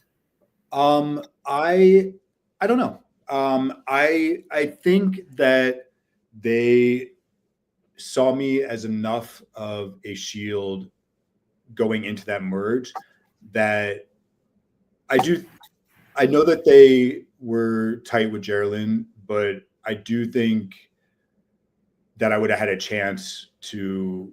I think I would have had a chance.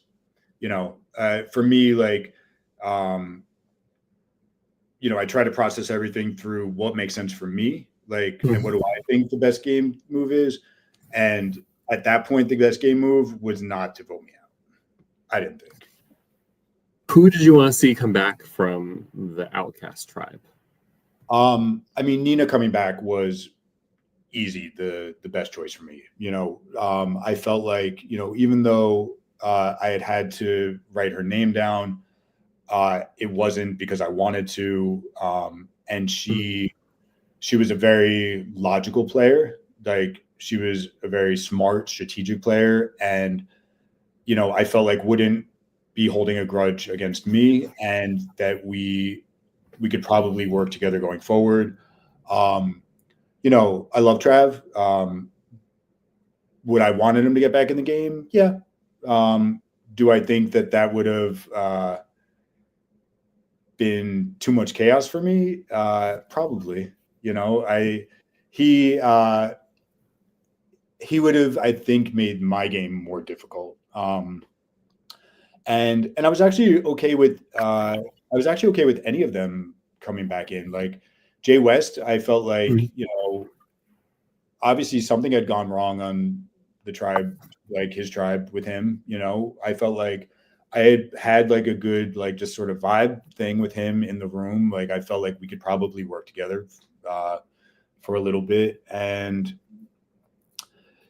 yeah, I had a lot of hope that if Orange came back, that there would have been enough of an issue with sort of what had happened with them that we would have maybe had a chance to work together. And everyone knew that I was on the bottom of my tribe. Everyone knew that, if there was anyone that wasn't going to have like tribe loyalty, like, I was ready. So you make the merge, Agua Terra Fuego, Nina comes back, you have a merge feast. Yeah. First of all, the feast was great. I was super psyched to eat. The food was not, the hunger was not as big an issue as I thought it was going to be throughout the whole thing. But I will say that I believe that I was a part of every food thing that we got. So like, I ate like, okay, but Did you weigh yourself before and after the game? No, I meant to, and I was pissed I didn't. I know. That's the one thing I wish Reelfoot would do, kind of like Survivor Pond Yeah. Bros. Like once you're out there like 6, 7, 8 days, it has an impact. Yeah, no, I wish that I had done that, but again, time ran out. But then the merge feast was good. I was still like kind of grumpy with myself about not having made the move with Sam, and I wasn't in the mood for trying to talk with people and like make new connections, and I was just like over it a little bit at that point, like, and everyone has champagne. I like don't drink, so but it was good. Like we get back. It was funny. We get back that day, and Isaiah says to me, he says, "Oh, everyone's gonna be so crazy tonight, like talking and like strategizing." And I was like, "I'm so tired." I was like, "I'm like definitely not like doing this tonight." So let's talk through some things. So how was your reunion with Nina? So weird at first. Like, so right when we get back, I feel like we kind of talked a little bit, like just very briefly, like, and I felt good with her, and I sort of was like, "Oh, because at this point I still thought that I had lost a bead and she had given me a bead. So I realized that she didn't give me the bead, and so I'm not sure where the other bead had come from at this point, or if I was ever given a third bead. And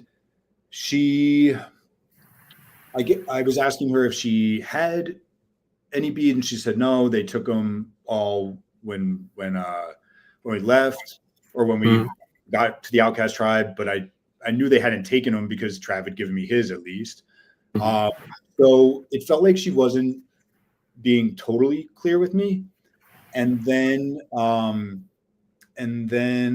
Isaiah pulls me aside and says, "Did Sam give you her bead?" And I said, "No." I said, "She didn't give me her bead." And and he goes, oh, well, Nina said that she gave you her bead. So it felt like, oh, okay, well, I thought me and Nina were going to be really good. But now it feels like she's like coming back and like lying about what's happening. So I didn't know what was going on with that. And then, me, her, and Isaiah talked. And so I said, well, what, I said, Sam didn't give me her bead, which was the truth. Sam had walked by me at Tribal. She put her hand on my shoulder and then left. And I like looked to see if there was a bead, but there was no bead. So, but Nina's response was very like, yeah, I don't know. What are we talking about? Like, it was like a very weird response to me at that point. And I was like, well, it's like very clear. Either she gave me the beat or she didn't give me the beat. Like, and so then I felt like, okay, I thought I was going to be good with Nina, but things feel really weird with Nina at the moment. Isaiah thinks I'm lying about the bead that Sam supposedly gave me.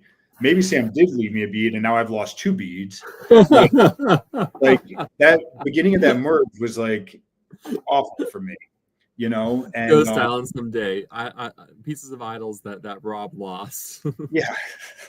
So at this point, like I was just like, my game's done, right? Like the people I'm like with on my own tribe are not really feeling me at this point. Like they don't trust me at all. They think I'm lying. Nina tells me that Isaiah went through my bag and found the other papers that Trav had left me. So he doesn't know they came from Trav. He thinks they came from Sam. But, just the fact that he went through my bag, like I get that it's part of the game, but you forget how violating it feels. Like that, like while you're sleeping, someone went through your stuff, right? So I just felt like I was just over it. Like at that moment, it was really difficult for me. And I was just having a hard time sort of keeping my head in the game. I felt like, like this sucks. And what else had happened? Aliana, I had felt really, I had gotten good vibes from her in the car. Sometimes on the mat, we would be like, yeah, like I'm in trouble or like blah, blah, blah. She pulls me aside and, she's like, I'm on the bottom. I'm not doing well here. And, I was so frustrated. I just was like, blah, blah, blah, blah, blah, blah. And I said, I hate all them. And, Isaiah's the kingpin and we have to get Isaiah out. And Lachey's got her hand in everyone. And I should have just shut up. So immediately I turn around and Aliana has left our conversation and run to Isaiah and is telling him everything I just said. So like right away, I felt like, oh my God, like I have no avenue to go down at all. Yeah. Aliana says, see, it was true what you said. Like I said all of that, but like the one thing that saved me was that Nina had said briefly, she had said, oh, Ali played the season of maybe Survivor Bloomington, maybe the year before Nina had played, right? So when I talked to Aliana, I said, oh, yeah, I heard that you played this game last year, because she had said Ali, she hadn't said Allison.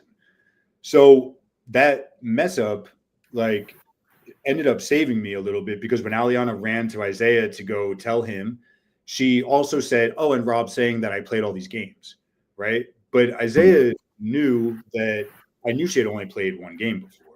So he was like, oh, okay, she's just lying. So it at least like saved me. But for me, it was like, I'm really trying to work with Aliana here, right? So it made no sense to me why she would just cut off any chance of us working together. And in my head, I was like, okay, well, maybe she's trying to just create enough chaos that we'll attack each other and not go for an orange, because we were up 6-5. And then, but it just felt like she seemed distrustful, I think, to Isaiah at that point. I had no trust in her. But like for me, like at that point, it was like any avenue I felt like I was trying to go down, I was getting cut off at the knees. So yeah. Oh, comment from Eliana. She would have never worked with you, but you can. I can ask her more tonight when I talk to her at 6 p.m. Eastern Standard Time. So get excited for Eliana to have this story then. Cool. Can't wait. I guess coming into Merge, were your plans I'm going to stick with purples initially and like take advantage of having the numbers if Nina's also doing that, or I'm looking to flip as fast as possible? I mean, yeah, I mean, so I knew. So we're up in numbers 6-5. Nina seems like she's sticking with purple. I have no intention of staying with purple until the end because, Isaiah kept saying, it doesn't like, it's never fun for us to just like begong the other tribe. And it felt like, well, yeah, you're going to get enough of them out and then take me out. Like, or it felt like Isaiah, is going to take me to the end. And if I go to the end with my tribe, I have no story. I have nothing that I did. I stayed loyal to the people I started with. Great. Like, who cares? So, I was feeling super down when we got to the merge. And then, I went to Nina and I said, look, I'm over this, like, it was just like a truly like, just like honest like moment for me in the game. Like I was just like down. I felt like this sucks. Like I don't see a path forward. I am not sure where to go with things. And she says to me, okay, look, I'll be upfront with you. She goes, I have two beads. Turns out she had more, but it felt like, okay, she's telling me stuff. She said, I have 2 beads and I know that you know Allison. I know Allison, sort of the same thing. Like she played the game before. Why don't like, the 3 of us like can go to the end. And suddenly it was like this changes everything, right? Probably the last immunity, or right when we merged, me and Allison were in the back walking, and Allison says to me, she said, I didn't tell anyone that we know each other. And I said, okay, well, I said that we knew each other, but like I said what the truth was. We knew each other, but weren't friendly. Like we literally had never talked, but as soon as she said that, I was like, great, like the 2 of us can work together. So, going into that merge, me, Allison, and Nina said, okay, the 3 of us to the end. And I ran with that. Like, I felt like this is great. Like, this is who, like, I looked them both in the eye. I felt I trusted them. And it suddenly gave me options going forward. Talking about meeting Chad, because he's another player that's going to be pretty important to your game going forward. Yeah. So we get to merge. Like I said, I felt really good with Allison and with Nina. And I talked to Chad. I think Sam had played with Chad previously, at least a little bit. And she had really good things to say about Chad. So I said to Chad, as soon as we kind of got to merge, I said, look, Sam raved about you. She really like was pushing that you're like a good, smart player. And, I am on the bottom of my tribe, and I want to work with you going forward. And it's just, I just need to wait until the timing works for me, because for me, it made no sense to flip. It made no sense to flip right away and just go to being from the bottom of my tribe to the bottom of their tribe. Like I wasn't going to do that. And it also felt like on my side, the thing that makes the most sense for the people on my side is to stick together. It doesn't make any sense for people to start flipping right now because they're still a tight 4 or 5, right? Yeah. So, and the only connection that I knew of was I knew that Lachey and Jess were tight. So that was a worry for me. But I still felt good that we were going to try to always maintain purple having more numbers. So talking about the plans for this first vote, why target Jessica? So my thoughts going into it were, okay, I need to I'll do everything in my power to make sure that Allison is not the vote. And at first I still was like, before Aliana did what she was doing, I felt like, okay, let me try to make sure she's not the vote either, because maybe she's a possibility, right? So that left Jess and Juan. I tried to sell it that, it was very clear that Allison and Allie were the ones like in charge of Orange. And as much as Allie was trying to sell that she was on the bottom, like that was clearly not the case. And so, they were trying to decide between the two of them. And it just felt like, okay, like I don't want either of them to go right now. Jess for me is the biggest threat. And, let's put it on someone who we think they're not going to play the idol for, right? Because we assume that both tribes at least have one idol. So, that felt good going into it. Yeah. Nina agrees. At least she also doesn't feel like she was not buying what Allie was selling. Yeah. I mean, it was very clear that Allie was not on the bottom, and it was very clear that Allie was trying to create chaos, and it was not easy to play with. So Jess was the vote. In the back of my head, sort of going into it, you try to like play like, okay, what would a star can't dull its shine. For sure. No, she was she was a star. I thought, okay, who would I think is the least likely they would play? Like they would put on, like maybe I would go for Jess, but it just felt like that was kind of the best decision. I had no idea that. I thought, if anything, I thought maybe Lachey would tell Jess to play the idol for her and try to save her. I had no idea that Nina was going to tell Allison to save her. But that was the best possible outcome for me. Lachey and Isaiah were so they were so deeply rooted socially with the people on Purple, and I felt like they were starting to have good relationships in Orange, that they were easily the biggest threats for me.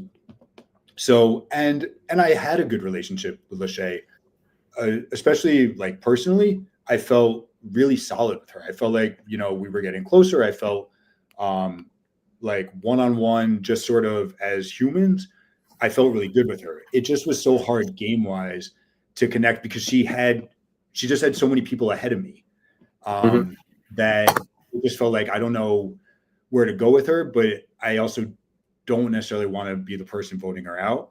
So when Jess played her idol and Lachey ended up going, it was truly the best thing for me. It opened up Purple in a way that like she was the one that was sort of holding all of them together. She was the one that was tighter with Brandon. She was the one that was tighter with Isaiah. So it kind of opened up Purple to have more options on that side. So we get in, and it's 5-5. At this point, I realized that Allie is never going to work with me, and she's so she's so good at making you like want to believe in her. So like, you know, we would joke about like how she was trying to get me out, and then it would like she would talk to me in a way that made me feel like, oh, okay, maybe I can open up a little bit, and then I would open up and it would like throw it in my face again. So like it just was like so clear that that we were not going to be able to work together. You know, I mean, at that point it's 5-5. You know, Juan had voted with us on the first in that first vote, and you know, they were pretty sure that Juan was going to continue to vote with us. Mm-hmm. I was a little nervous that he might have just voted with us to make it seem like he was going to vote with us and then get the name for the second thing, and they would play another idol or something like that. But the rest of them were pretty sure that Juan would stick with us. So I definitely thought that we were all together and that Allie was going to go on that next vote. When it got read out and it was Juan that was going, again, it was not what I expected to happen, but it again was good for my game. To me, it didn't matter which Orange person went, as long as someone from Orange was the person to go. And it felt good that I at least had enough social connection that when my name was pushed, that they wouldn't vote for me at that point. So following this blind side, right? So you vote Aliana along with Brandon and Isaiah. Juan goes out. Were you feeling betrayed by anyone, or you were just kind of like shrugged and moved on, or what happened here? I mean, for me, I felt fine. Like again, it wasn't what I expected to happen, but it didn't hurt my game in any way, and so that I got over super fast. You know, it was a little bit of a thought in the back of my head. Okay, are the girls all gonna stick together from this point? But in looking at the dynamics of it, it didn't make any sense. It didn't make any sense for Nina and Geraldine to continue to work with Allie, Allison, and Jess when, if they wrote it to the end, the three girls are never going to separate. So I always tried to like look at stuff. You know, what is everyone's logical best move at this point? So Juan goes, and the next vote. This is going to be a 6-3 vote where Aliana finally goes out. And let's kind of pause where the vote. I want to talk about how important individual immunity challenges are for your game. Yeah. Like, you're going to win 3 challenges. You're going to tie the record. Was that something you're coming in like saying, I need to win these challenges? Or is just like, I always give my all. If I win, I win? I wanted to win. Okay. I felt, first of all, I felt like anytime I was wearing the necklace, it gives me free reign to really like figure out what do I want to do. You know, it's like you don't have all the power of it, but to not have that worry that if I make a move and it doesn't go as I planned, I'm going to go home. Like, to have that like relief of that makes a big difference. At least for me, it did. So, and it's like the challenges and the immunity challenges that I won, like those are my challenges. Like eating, I'm going to do well. Like how was 1,000-year egg? It was fine. It was fine. Like, it's like, yeah, it's a little gross, but it was fine. I was like, just happy to eat. But you know, and even that one, like, you know, I can eat whatever. They were both faster than me. You know, I really thought that Jess was going to win that. You know, she was much faster than me chewing everything. It like just so happened that I was able to beat her in that, like just barely. So, we get back from that tribal, or from that challenge. And for me, Allie has to go. Like she's the one person that has shown that there's no way that she wants to work with me. And for me, like everyone else, like I can sort of like, work around sort of what they're doing. Allie is like coming for me.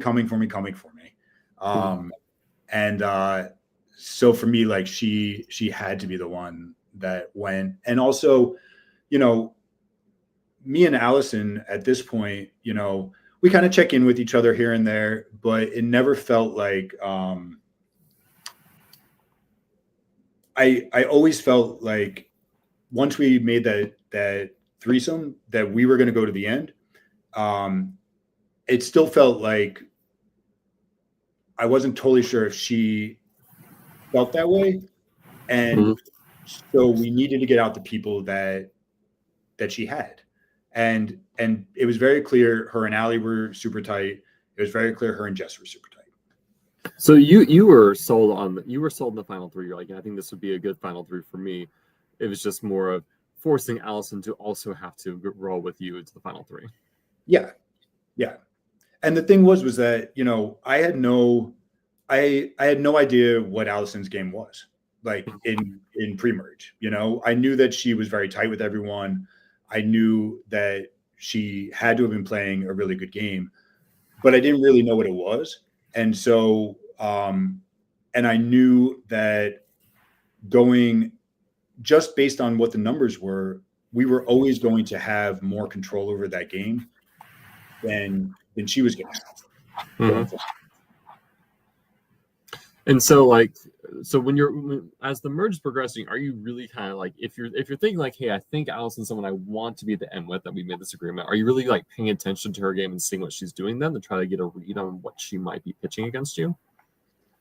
I felt that I did not know exactly what her arguments were going to be at the end. Mm-hmm. I had a better sense of what other people's arguments were going to be. Mm-hmm. And I felt more concerned about, let me take out the people that I know I'm going to have a more difficult time arguing a case against. Mm-hmm. And I mean, she could have pulled out anything. I literally had no idea with her, but mm-hmm. other people that I knew what their game was, and their game scared me more than the one I didn't know.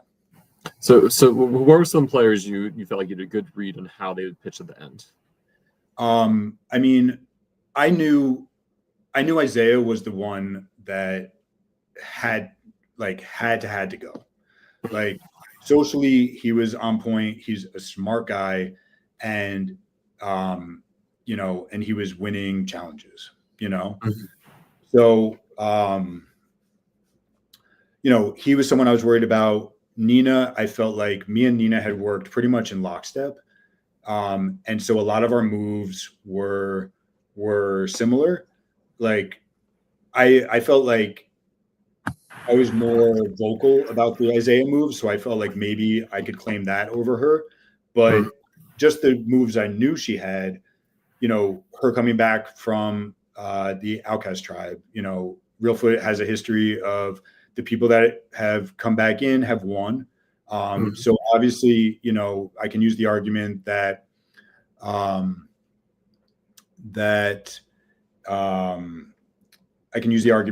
she, she got voted out, so, is that really the better gameplay? But I still know that that's always like a redemption story people really like. And I felt like, especially once the game ended, hearing the other moves that she did, I would have lost to her, But, and then Chad, I was also scared to sit against because I heard how he spoke at Tribal, and the man can tell a story. And even just the little things that were coming up beforehand, it was like the preparation he put into it, the fact that he figured out the amount of steps he would have to take to make it 1,000,000 steps. the stuff he brought into the game with his belt, with his, the shelter he built, the poker stuff, I knew he had played a very good game. And so they were all people that I knew I was going to have a tougher time making an argument against. And whatever Allison's game was, I knew at least I had a different story than she had. So kind of going back to the Aliana vote, Brandon's going to get 3 votes here. Were Jessica, Aliana, and Allison pitching you to vote Brandon, or you just were straight up like, I'm sorry, that's not happening? It wasn't even an option for me. Like, I don't remember it being even like a valid discussion. That I told Allison whatever. At this point, you have 1 bead left, right? Because you contribute a bead to the idol that Brandon plays, if I'm not wrong. Mm-hmm. So you have 1 bead left. Are you concerned that there may be more idols being played, or you're pretty confident, like, the way that the beads are being held, nothing else is being played for the rest of the game? So I think at this point, when we went to Tribal and we voted Allie out, I knew she had a bead like in her shirt.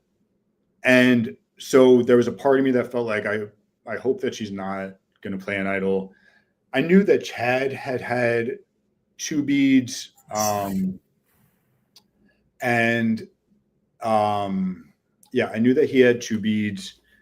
And, the way that they our like tribe handled those beads, I thought was strange. Like, I think that they told Chad to show loyalty to us, he had to leave the beads back at camp. Like, it was such a strange ask. Like for me, like, you want me to show loyalty to you by leaving my beads, like that doesn't make any sense to me. You know what I mean? It doesn't make me feel good with working with you. It doesn't make me feel like you want to work with me. It makes me feel like you're ordering me around. So, when we got to the last time you could play him was final 8. The Isaiah vote. Yeah. So, Isaiah had told me before that Chad had given him his beads, both of them. So I was worried at that final 8 vote. I didn't like it one bit. Yeah, Chad confirmed me. He also didn't like the leaving the bead behind to prove your loyalty. Yeah, thing. It's a weird thing.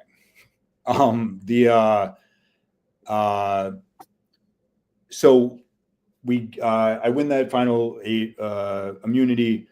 We get this back. Is the water challenge. Yeah. We get back, and right away I knew this is it. Let's do it. I went to Nina. I said, like, are you ready? Like, let's do this thing.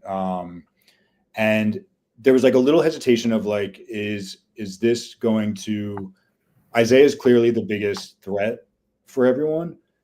If we take him out, do I then become the biggest threat? And, am I making the move a little too soon?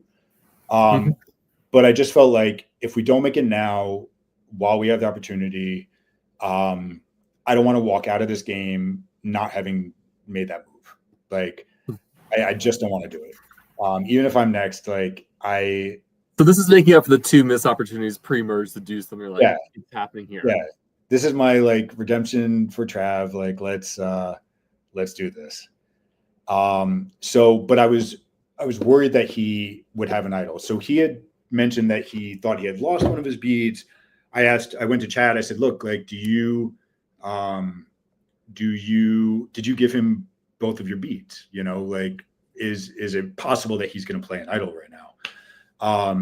And Chad said, no, I gave him 1 bead. The other bead, I said I couldn't find, or he couldn't find it, or whatever it was. So at the most he had 2 beads.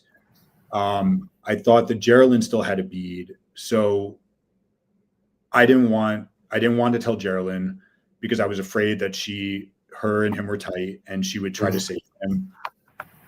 I also wouldn't have told Brandon, but Brandon came up to me and was like, I'm really paranoid that Isaiah is saying my name. And I said, okay, should we get him out?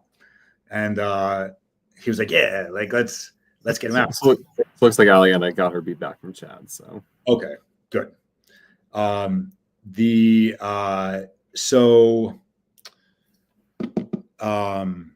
yeah, so going into it, there was like a little bit of a worry that, you know, this is the last time they can play it. If you're going to play it, people are going to play it now.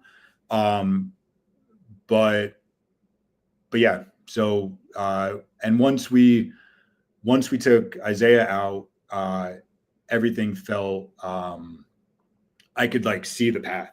Like I could see the way to the end. Like at that Isaiah vote, me, Allison, Chad, and Nina had locked in the four of us.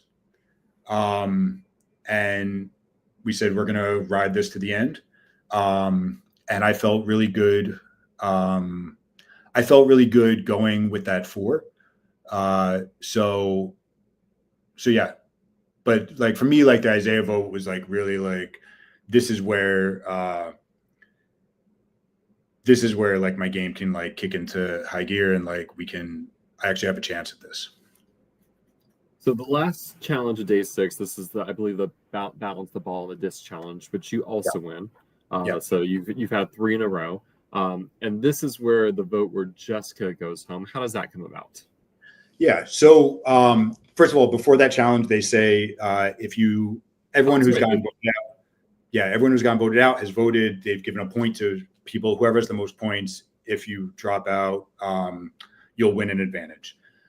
So, you know, there was a moment for me where I thought I felt good about my chances at like who had left. I felt good with Sam. I felt good with Trav. You know, I thought, you know, I probably have a few people that put my name down.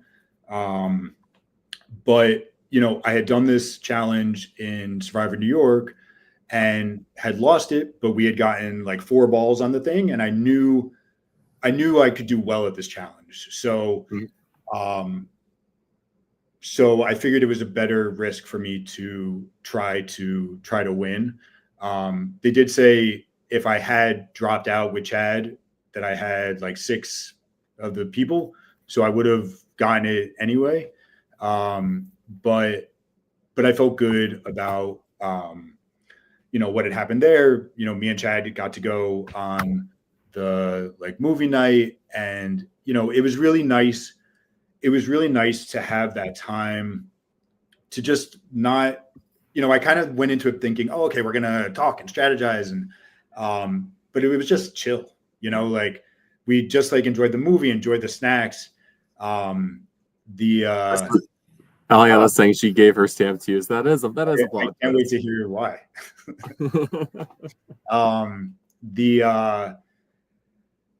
Yeah, it was really nice to have just like a moment to just like connect and, you know, I felt like after that movie night with Chad, I felt really good with Chad. You know, I felt, personally, I felt really good with him. Game wise, I felt really good with him. And, you know, when I looked at who was,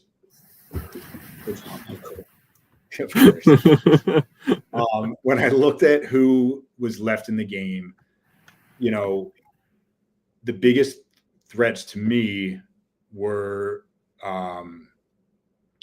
Jess. Like anyone that was going to take my spot at the end was a problem for me. So, you know, the vote was going to be Jess. You know, I think they were kind of back and forth between Jess and Chad, and I didn't want to vote for Chad. You know, I think Nina was, we didn't like force her into that 4, but I don't know that she was like super sold on Chad being the 4th in that, but I think she was like okay with it, you know. And Allison and Jess were really pushing Brandon, and for me that it made no sense to vote for Brandon, right? Like it made no sense to what are we at that point? We're 4 purple. This is 7. 3 orange. So 4 purple, 3 orange. Yeah, so it made no sense to go down to 4 to make it a 3-3, and also with the girls to get like it just that made no sense for me. And you know, before we went to vote, Allison pulls me and Nina aside, and he said, okay, it's gonna be Jess. And Allison's like, this is a real problem for me. And we said, okay. She said, if you guys are voting Jess, I like, you're taking out all my people. It feels really awful. I really want to push back on this. So, at that point, there's a moment where me and Nina talk, and we were like, well, we don't want to upset Allison. Like, we want her to feel like a part of this. We also felt like, first of all, if the three of us are going to the end together, then what does it really matter? Like, you're fighting so hard to keep Jess for a reason. Like, it makes me feel like you don't actually want to go with the three of us. And to be honest, if we take Jess out here, your options are fewer. You're not going to go with Brandon. Like, so for us, I felt like we had to take out Jess. And again, for me at that point, anyone that I felt like would take my spot in the final, I wanted out, and anyone that I felt would win immunity over me, I wanted out. And after that, I didn't win immunity again, but that was still my goal. So it also helps that Chad gets immunity of that tribal council, right? Which no one knew about till that happened. Yes. So him just being kind of not being an eligible target on top of that makes it easy to kind of say, well, we're not voting Allison. He can't vote Chad. Yeah, I guess it's Jessica. Yeah, I mean, they were still voting Brandon, but that was never going to happen, and I was never going to vote Chad at that vote. And so we leave that tribal, and Allison is upset.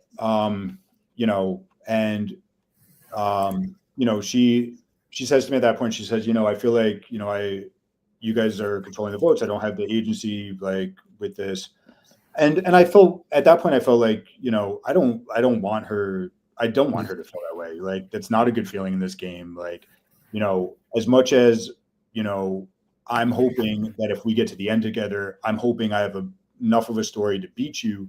Like, I feel really good with you. Like, I want you to feel good going forward with this alliance. I want everyone to feel good about this,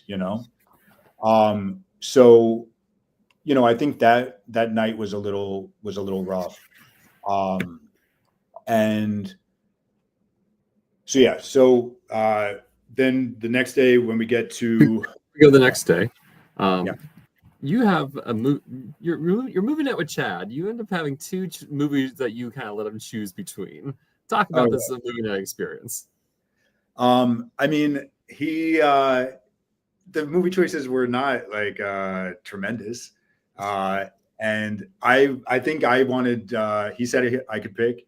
I think I wanted Children of the Corn.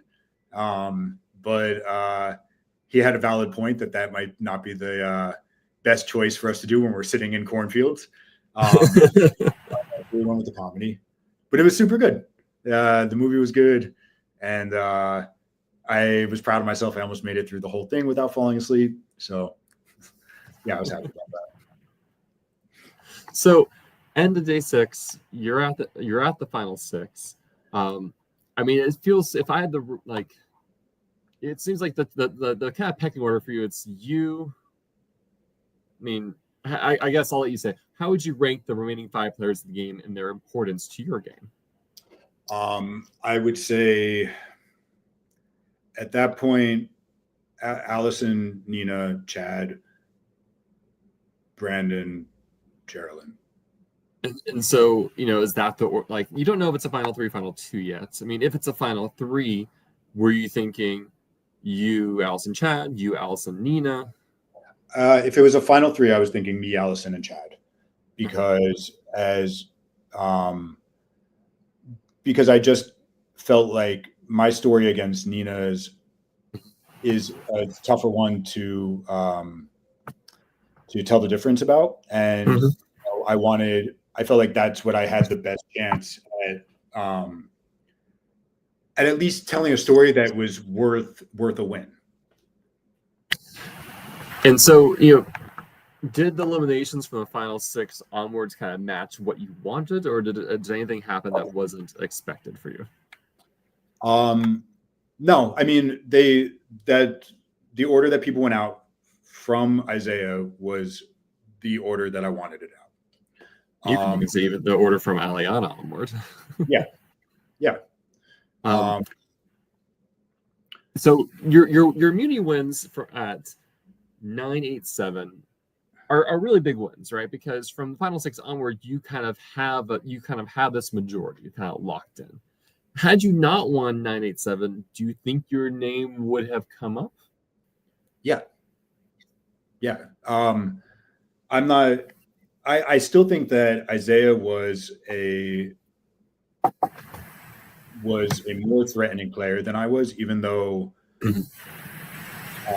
immunities I felt like I was doing well at. So I do think that he probably would have gone before me, but at 7, if I didn't have it, excuse me, I'm not sure if I would have gone or not. And even at 6, when we get to, I mean, look, I won the 3 in a row. There's no thought in my head that I'm going to win every immunity till the end. Like, it'd be fun, but I mean, yeah, you could have, but like at some point, the assumption is that I'm going to have to hope that the people I've aligned with are going to have my back. And so when we got to 6, first of all, like I said in the beginning, I'm going to pretend that I'm just the physical guy, that I don't do puzzles. And it just like I lucked out that the one puzzle thing we get, I can't figure it out at all. Like which like helps me, I think, because I still think that it was like, oh, okay, Rob can't do puzzles. Rob, like, he's mortal. What? He's mortal. Sure.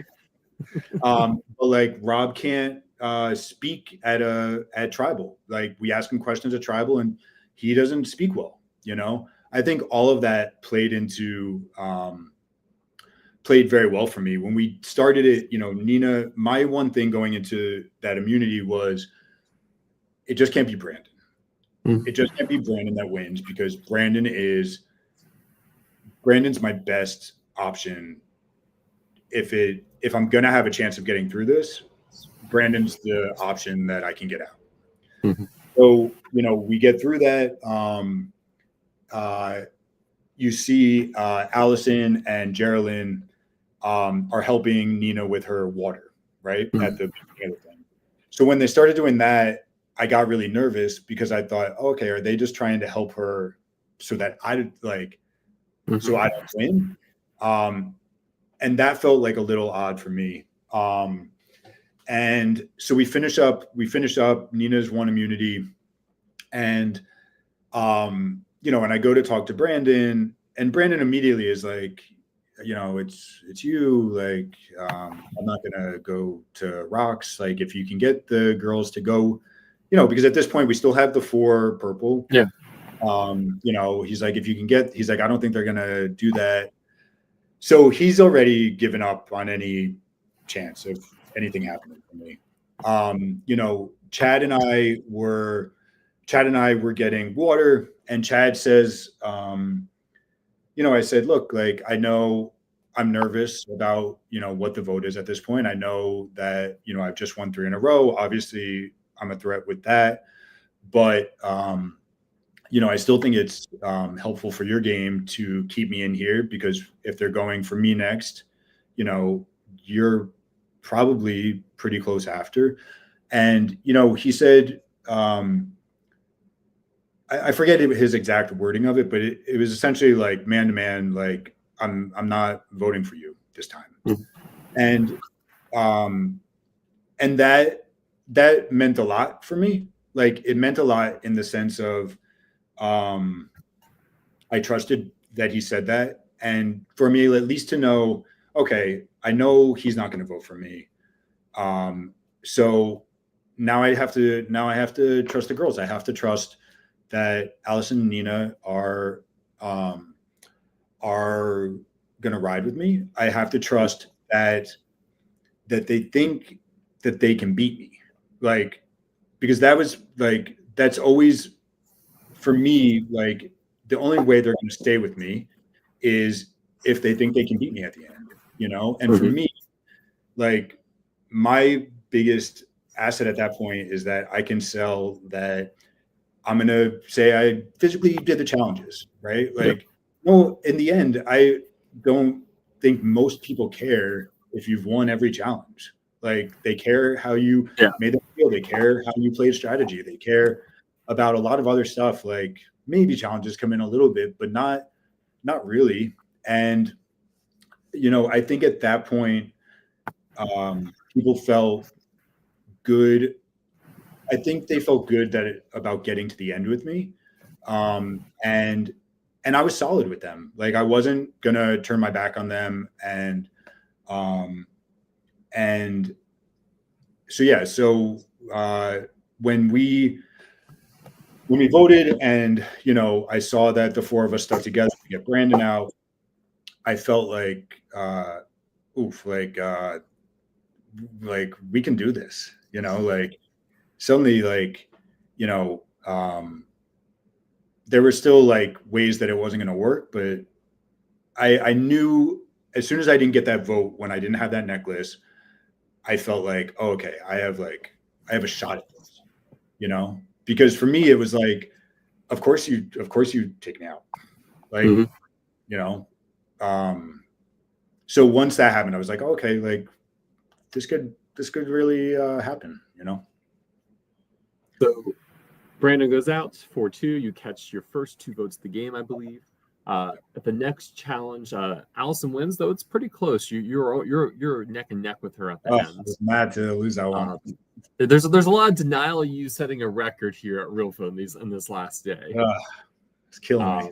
Mostly by Allison. And so the Geraldine vote, was this straightforward, or because she's pitching you pretty hard? Yeah, I mean, I knew she was going to be going for me, and again, I was a little bit worried about it, much less worried than I was at 6, because we had stuck together for that vote. I still felt good with them, and I felt that Geraldine was the biggest threat to my game. Like, Nina was hard to sit next to. Chad was hard to sit next to. Allison, I wasn't sure exactly what the thing was, but I knew she had played a good game. I knew she had good connections. And, Geraldine, I knew had, she had made the trap move. She was really tight with a lot of people that were on the jury. And she, to me, was if I was Allison, the biggest option that, okay, I ride with Geraldine, and see where that takes me. I knew I was okay when right before we go to Allison starts pitching Nina.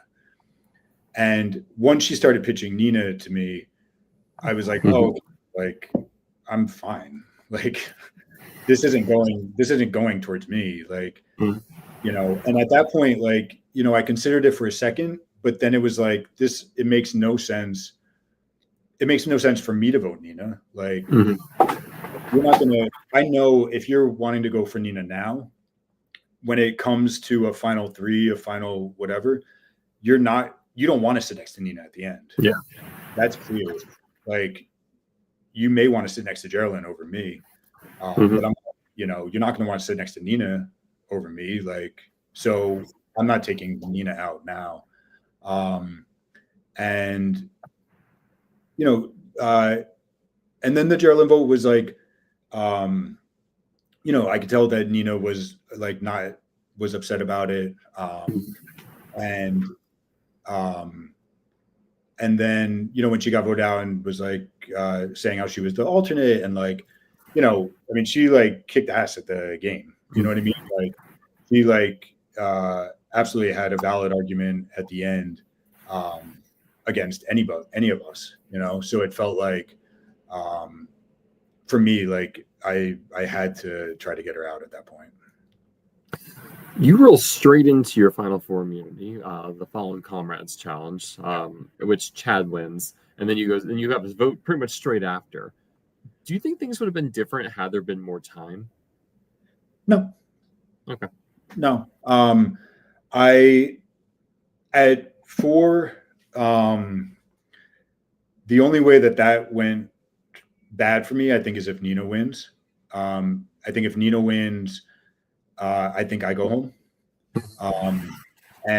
But Chad had already told me at that point that that he would take me to final 2. Allison had alluded to the same, and so Nina, I did not think that Nina would take me to the final 2 at all. I just felt like it just doesn't make sense for us to go to the end together. Like, our stories are basically the same. So, was there any temptation at that Final 3 immunity just step off and say, let me know what y'all want to do, and because both of you are going to take me, like not saying that out loud, but like just immediately stepping off, knowing that they would take you? But no, because I wanted to beat that record. I wanted the record. I was so mad. I wanted that record so bad. But Nina's voted out. Nina's voted out 3-1. It's like beginning evening day 7, right? And it's an 8-day game, and you're just like, we're at the final 3 already. What more can they have for us? Mm-hmm. Yeah, I mean, just back with the Nina vote, like, it also made it a hell of a lot easier that Chad was not an option, because if I had won that immunity and Chad was an option, I would have felt really bad still voting Nina off. So when she voted for me, yeah, I almost wanted to like give her the option, you know, to it, but like it made it a lot easier when she voted for me. So yeah, and then we get to that final immunity, and you know, I have mixed feelings about it. Partly, I think it's so cool. You know, it's so cool to be going right back to season 1 of Survivor, and you know, let's battle it out. Let's sit up here all night and wait. And then partly, I feel like, oh, I don't want to stand on this damn thing all night. Like, can we just relax and like eat some food? So and at that point, I just didn't want Chad to win, because even though I thought that he would take me to the end, I thought I could see Chad's. He was also fighting for the record, breaking his record. Yeah, and that was the other thing. Chad breaks the record, and then I have to sit next to him, and I know he talks better than I do. He beat the record. I like didn't want any of that. So when he fell off, I felt like, okay. And then I was like, Allison, just get off. Like, I'll take you. Just give me the, like, let me do this. And, you know, I was ready to be in there all night. You know, I had to pee. I peed there. And, you know, I was ready to stand there. And then I don't know. I was like looking around. I lost focus. And suddenly I was on the ground. I don't know what happened. How long did you last? Not that long. It was like 2 hours, a little over 2 hours, I think. That's still a fair amount of time. It's not great. Whatever. It's all good. And so, you know, it sounds like, you know, Allison wasn't very forthcoming in what decision was she forthcoming with the decision she was going to make going into the next tribal council on the last day? No.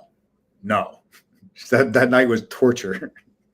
You know, it was like you would have a conversation with her, and every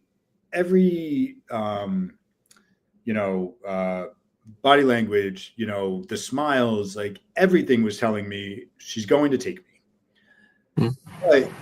But she wouldn't say it. So like, it's like I wouldn't leave camp to go to the bathroom because I didn't want her and Chad to like have more time to talk. You know, like, we each had like a few minutes to talk with her, like when the other person was doing a confessional. And, I felt like I made a good pitch. I felt like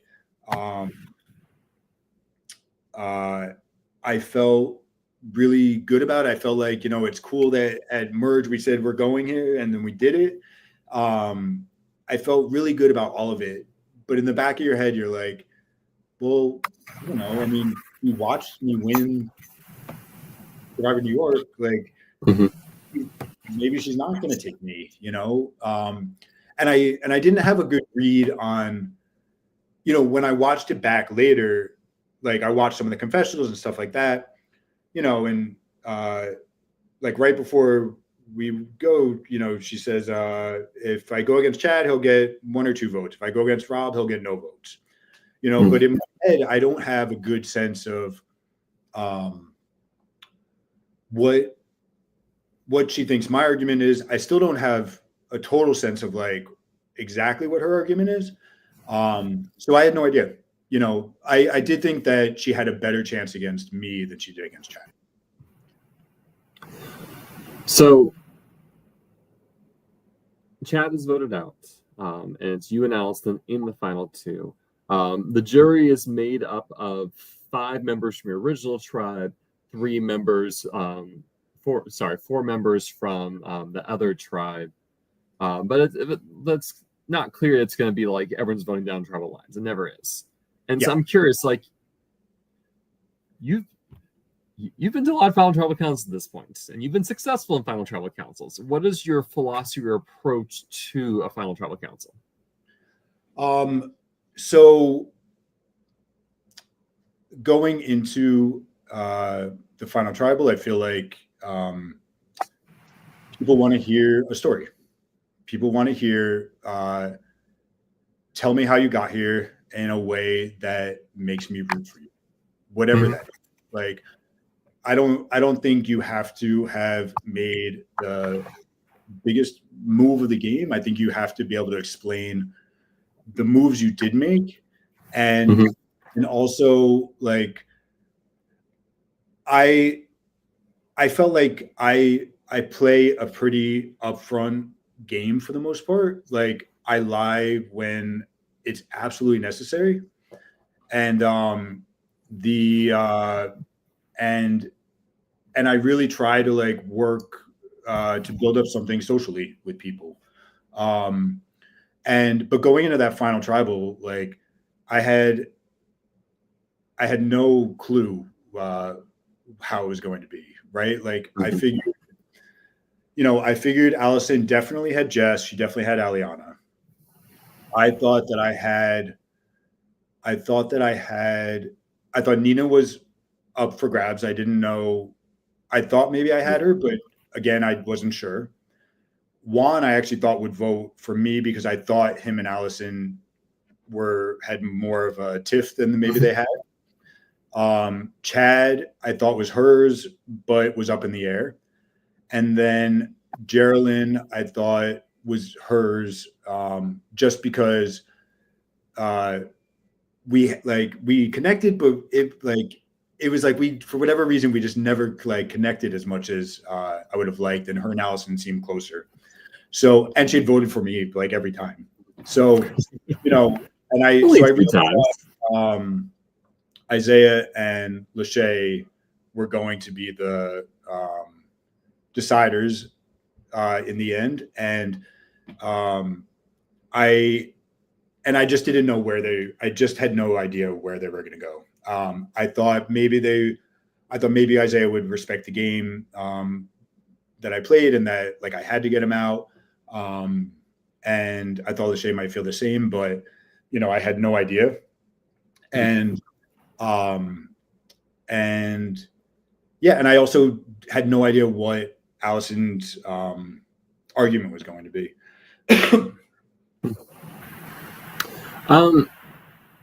Any surprises then in final tribal council with what Allison says or what people ask? So we because Allison won that final immunity, she got to choose whether she spoke first or second in the opening speeches, and then based on her choice, it would be the opposite going in. So she chose to speak first and last, which was perfect for me. Like for me, like I wanted to speak second. I would have liked to speak last too, but you get half of it. Yeah, but I wanted to speak second because I wanted to hear what she had to say. And for me, that was the most, I mean, those 9 minutes that they give you are the most important part of it for me. And I really wanted to see like what was her game, what, like how can I try to adjust as quickly as possible to like what she's saying. And when she started, I felt like she finished up her speech, and I felt like, oh, I have a good shot at this. Because for me, to me, she played an amazing game. Like she played a great game, like socially, strategically, you know, no one was voted, like she was not going to get a vote on that side. As soon as we got to merge, she made sure that she had people on our side making sure she wasn't getting a vote. Like she played an awesome game. In that intro, she didn't explain any of that, you know, like she relied a lot on, manifesting it and like thinking that she won. And, you know, I think maybe depending on getting all of the girls' votes because a girl hadn't won. And, you know, I felt like she hadn't explained the game that she played necessarily. And so when I did, when I gave my speech, I felt like, okay, I felt good about it. You know, when it came time to the questions, some of the feedback I heard was like, you know, Juan asked a question for us to close our eyes and raise our hands if we thought we were getting a vote. And I tried to be as honest as I could. You know, I didn't raise my hand for Allie. I didn't raise my hand for Jess. And I guess Allison raised her hand like for everyone. And, you know, when she said the 5 number ones thing, you know, I knew, okay, like, gotcha. Like, because you throw that back at her later on. I mean, Geraldine's question of why should they not win, you kind of use that on her. Yeah, I mean, for me, like it was like the way that she said it, I was like, oh, okay, like this is great. And then I will say I was surprised by Isaiah's question. You know, out of anyone in the game, like I felt like he was like one of the biggest gamers. I felt like he, out of anyone, would understand the game moves. And so when his question, like when he actually expressed like, you know, that feeling like hurt by the decision I had made or me like trying to vote for him, it really, it really took me back. Like I don't ever want someone to feel negatively about it. I don't, especially someone who I genuinely like, who I genuinely was like, I really have affection for you and like you. Like it was totally a game move. And so his was the only question that sort of like threw me a little bit.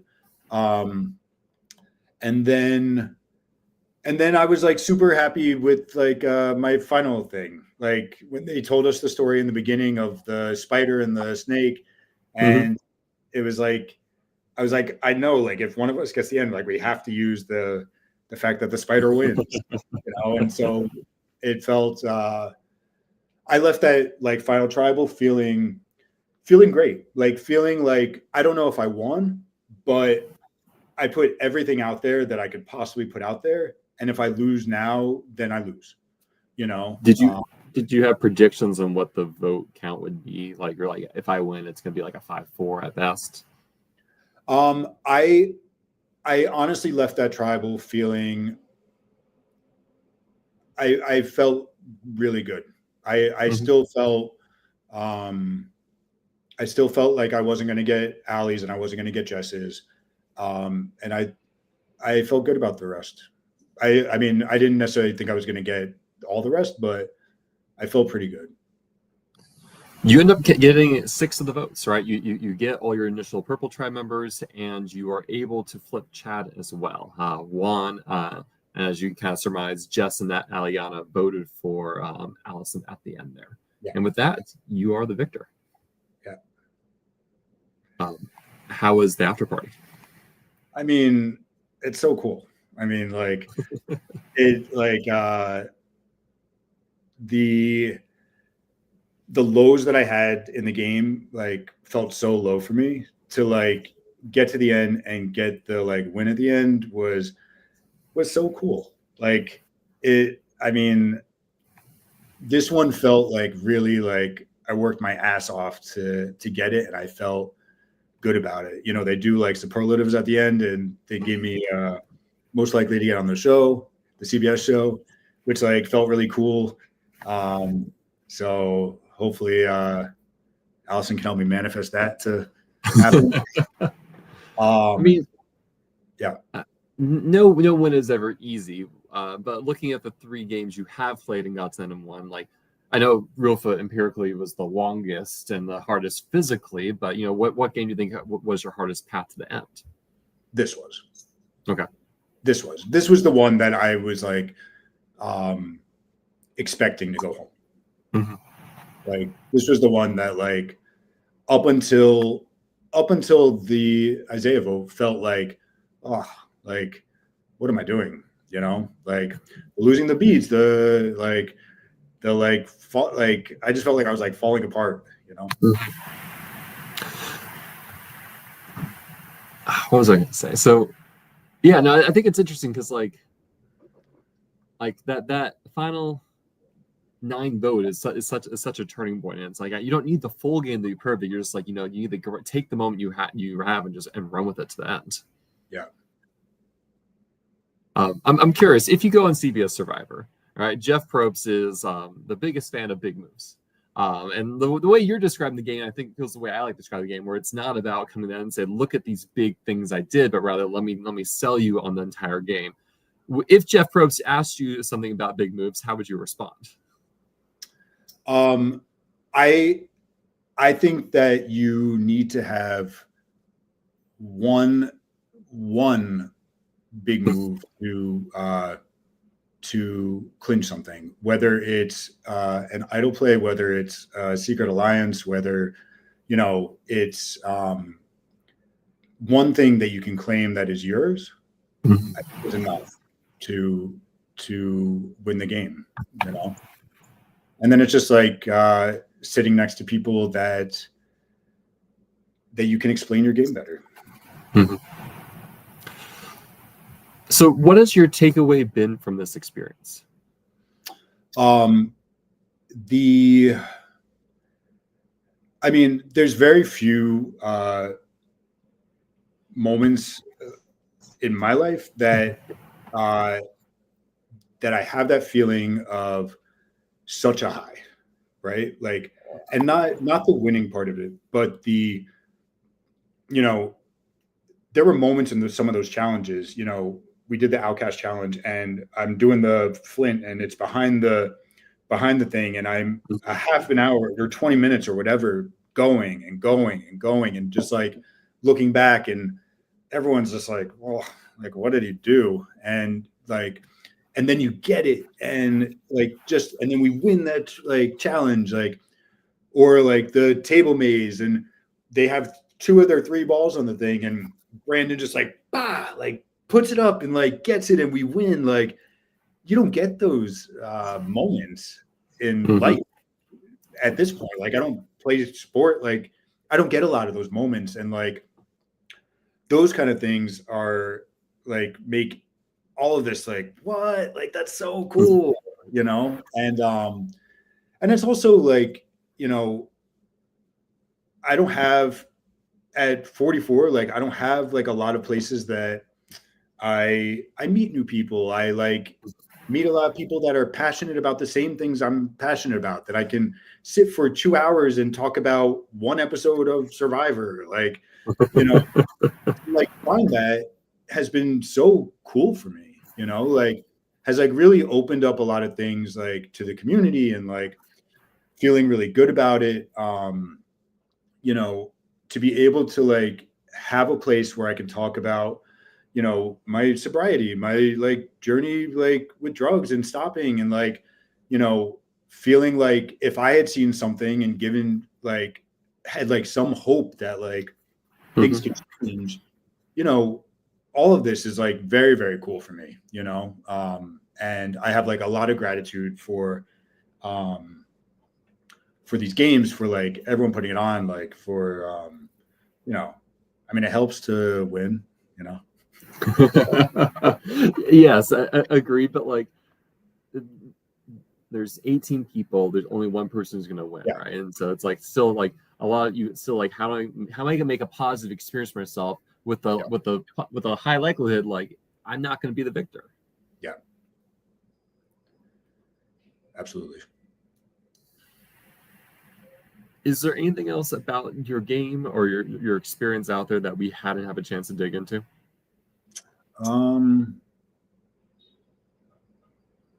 Not off the top of my head. Well, I have a couple of wrap-up questions then. Yeah. If you can give yourself any piece of advice, if you can go back in time and give yourself any piece of advice before you started playing Reelfoot, what would you tell yourself? I would say to remember to fake it till you make it. That people don't know you're as scared as you are, and to like really work hard to like be present. If you play another Survivor game, do you want to have a swap or no swaps? I mean, no swaps seems to work pretty well. I guess it would be cool to see if I'm able to survive a swap. You played every challenge. What was your favorite challenge? It's hard because I know you won some. Yeah, I think the Outcast one was one that like really I felt like I overcame something, and that was cool. Again, the Sumo at Sea was one that I felt like internally was hard for me, and then I felt like I overcame it. So probably those. What was the favorite camp life moment you had?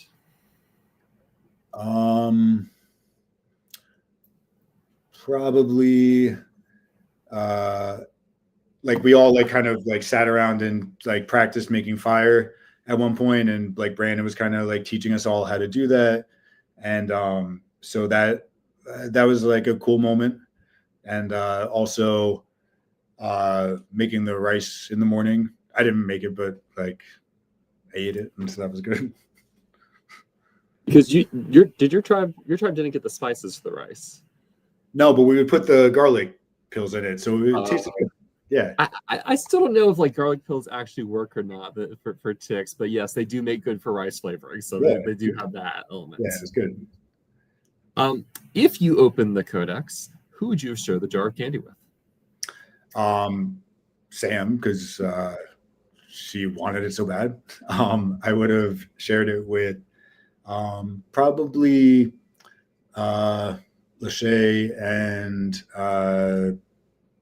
Janai. Who do you wish you had the chance to work with, but didn't really have an opportunity to do so this season? I wish that Geraldine and I had talked more at the beginning. I feel like if we had gotten closer in the beginning, I think we would have had a better chance of, you know, going further. And I think that if I had been on the original same tribe as Jess, I think we could have connected really well and worked together really well. And besides yourself, who would you like to see to come back and play another season of Reelfoot someday in the future? I think, I mean, I would love to see Trav play again. And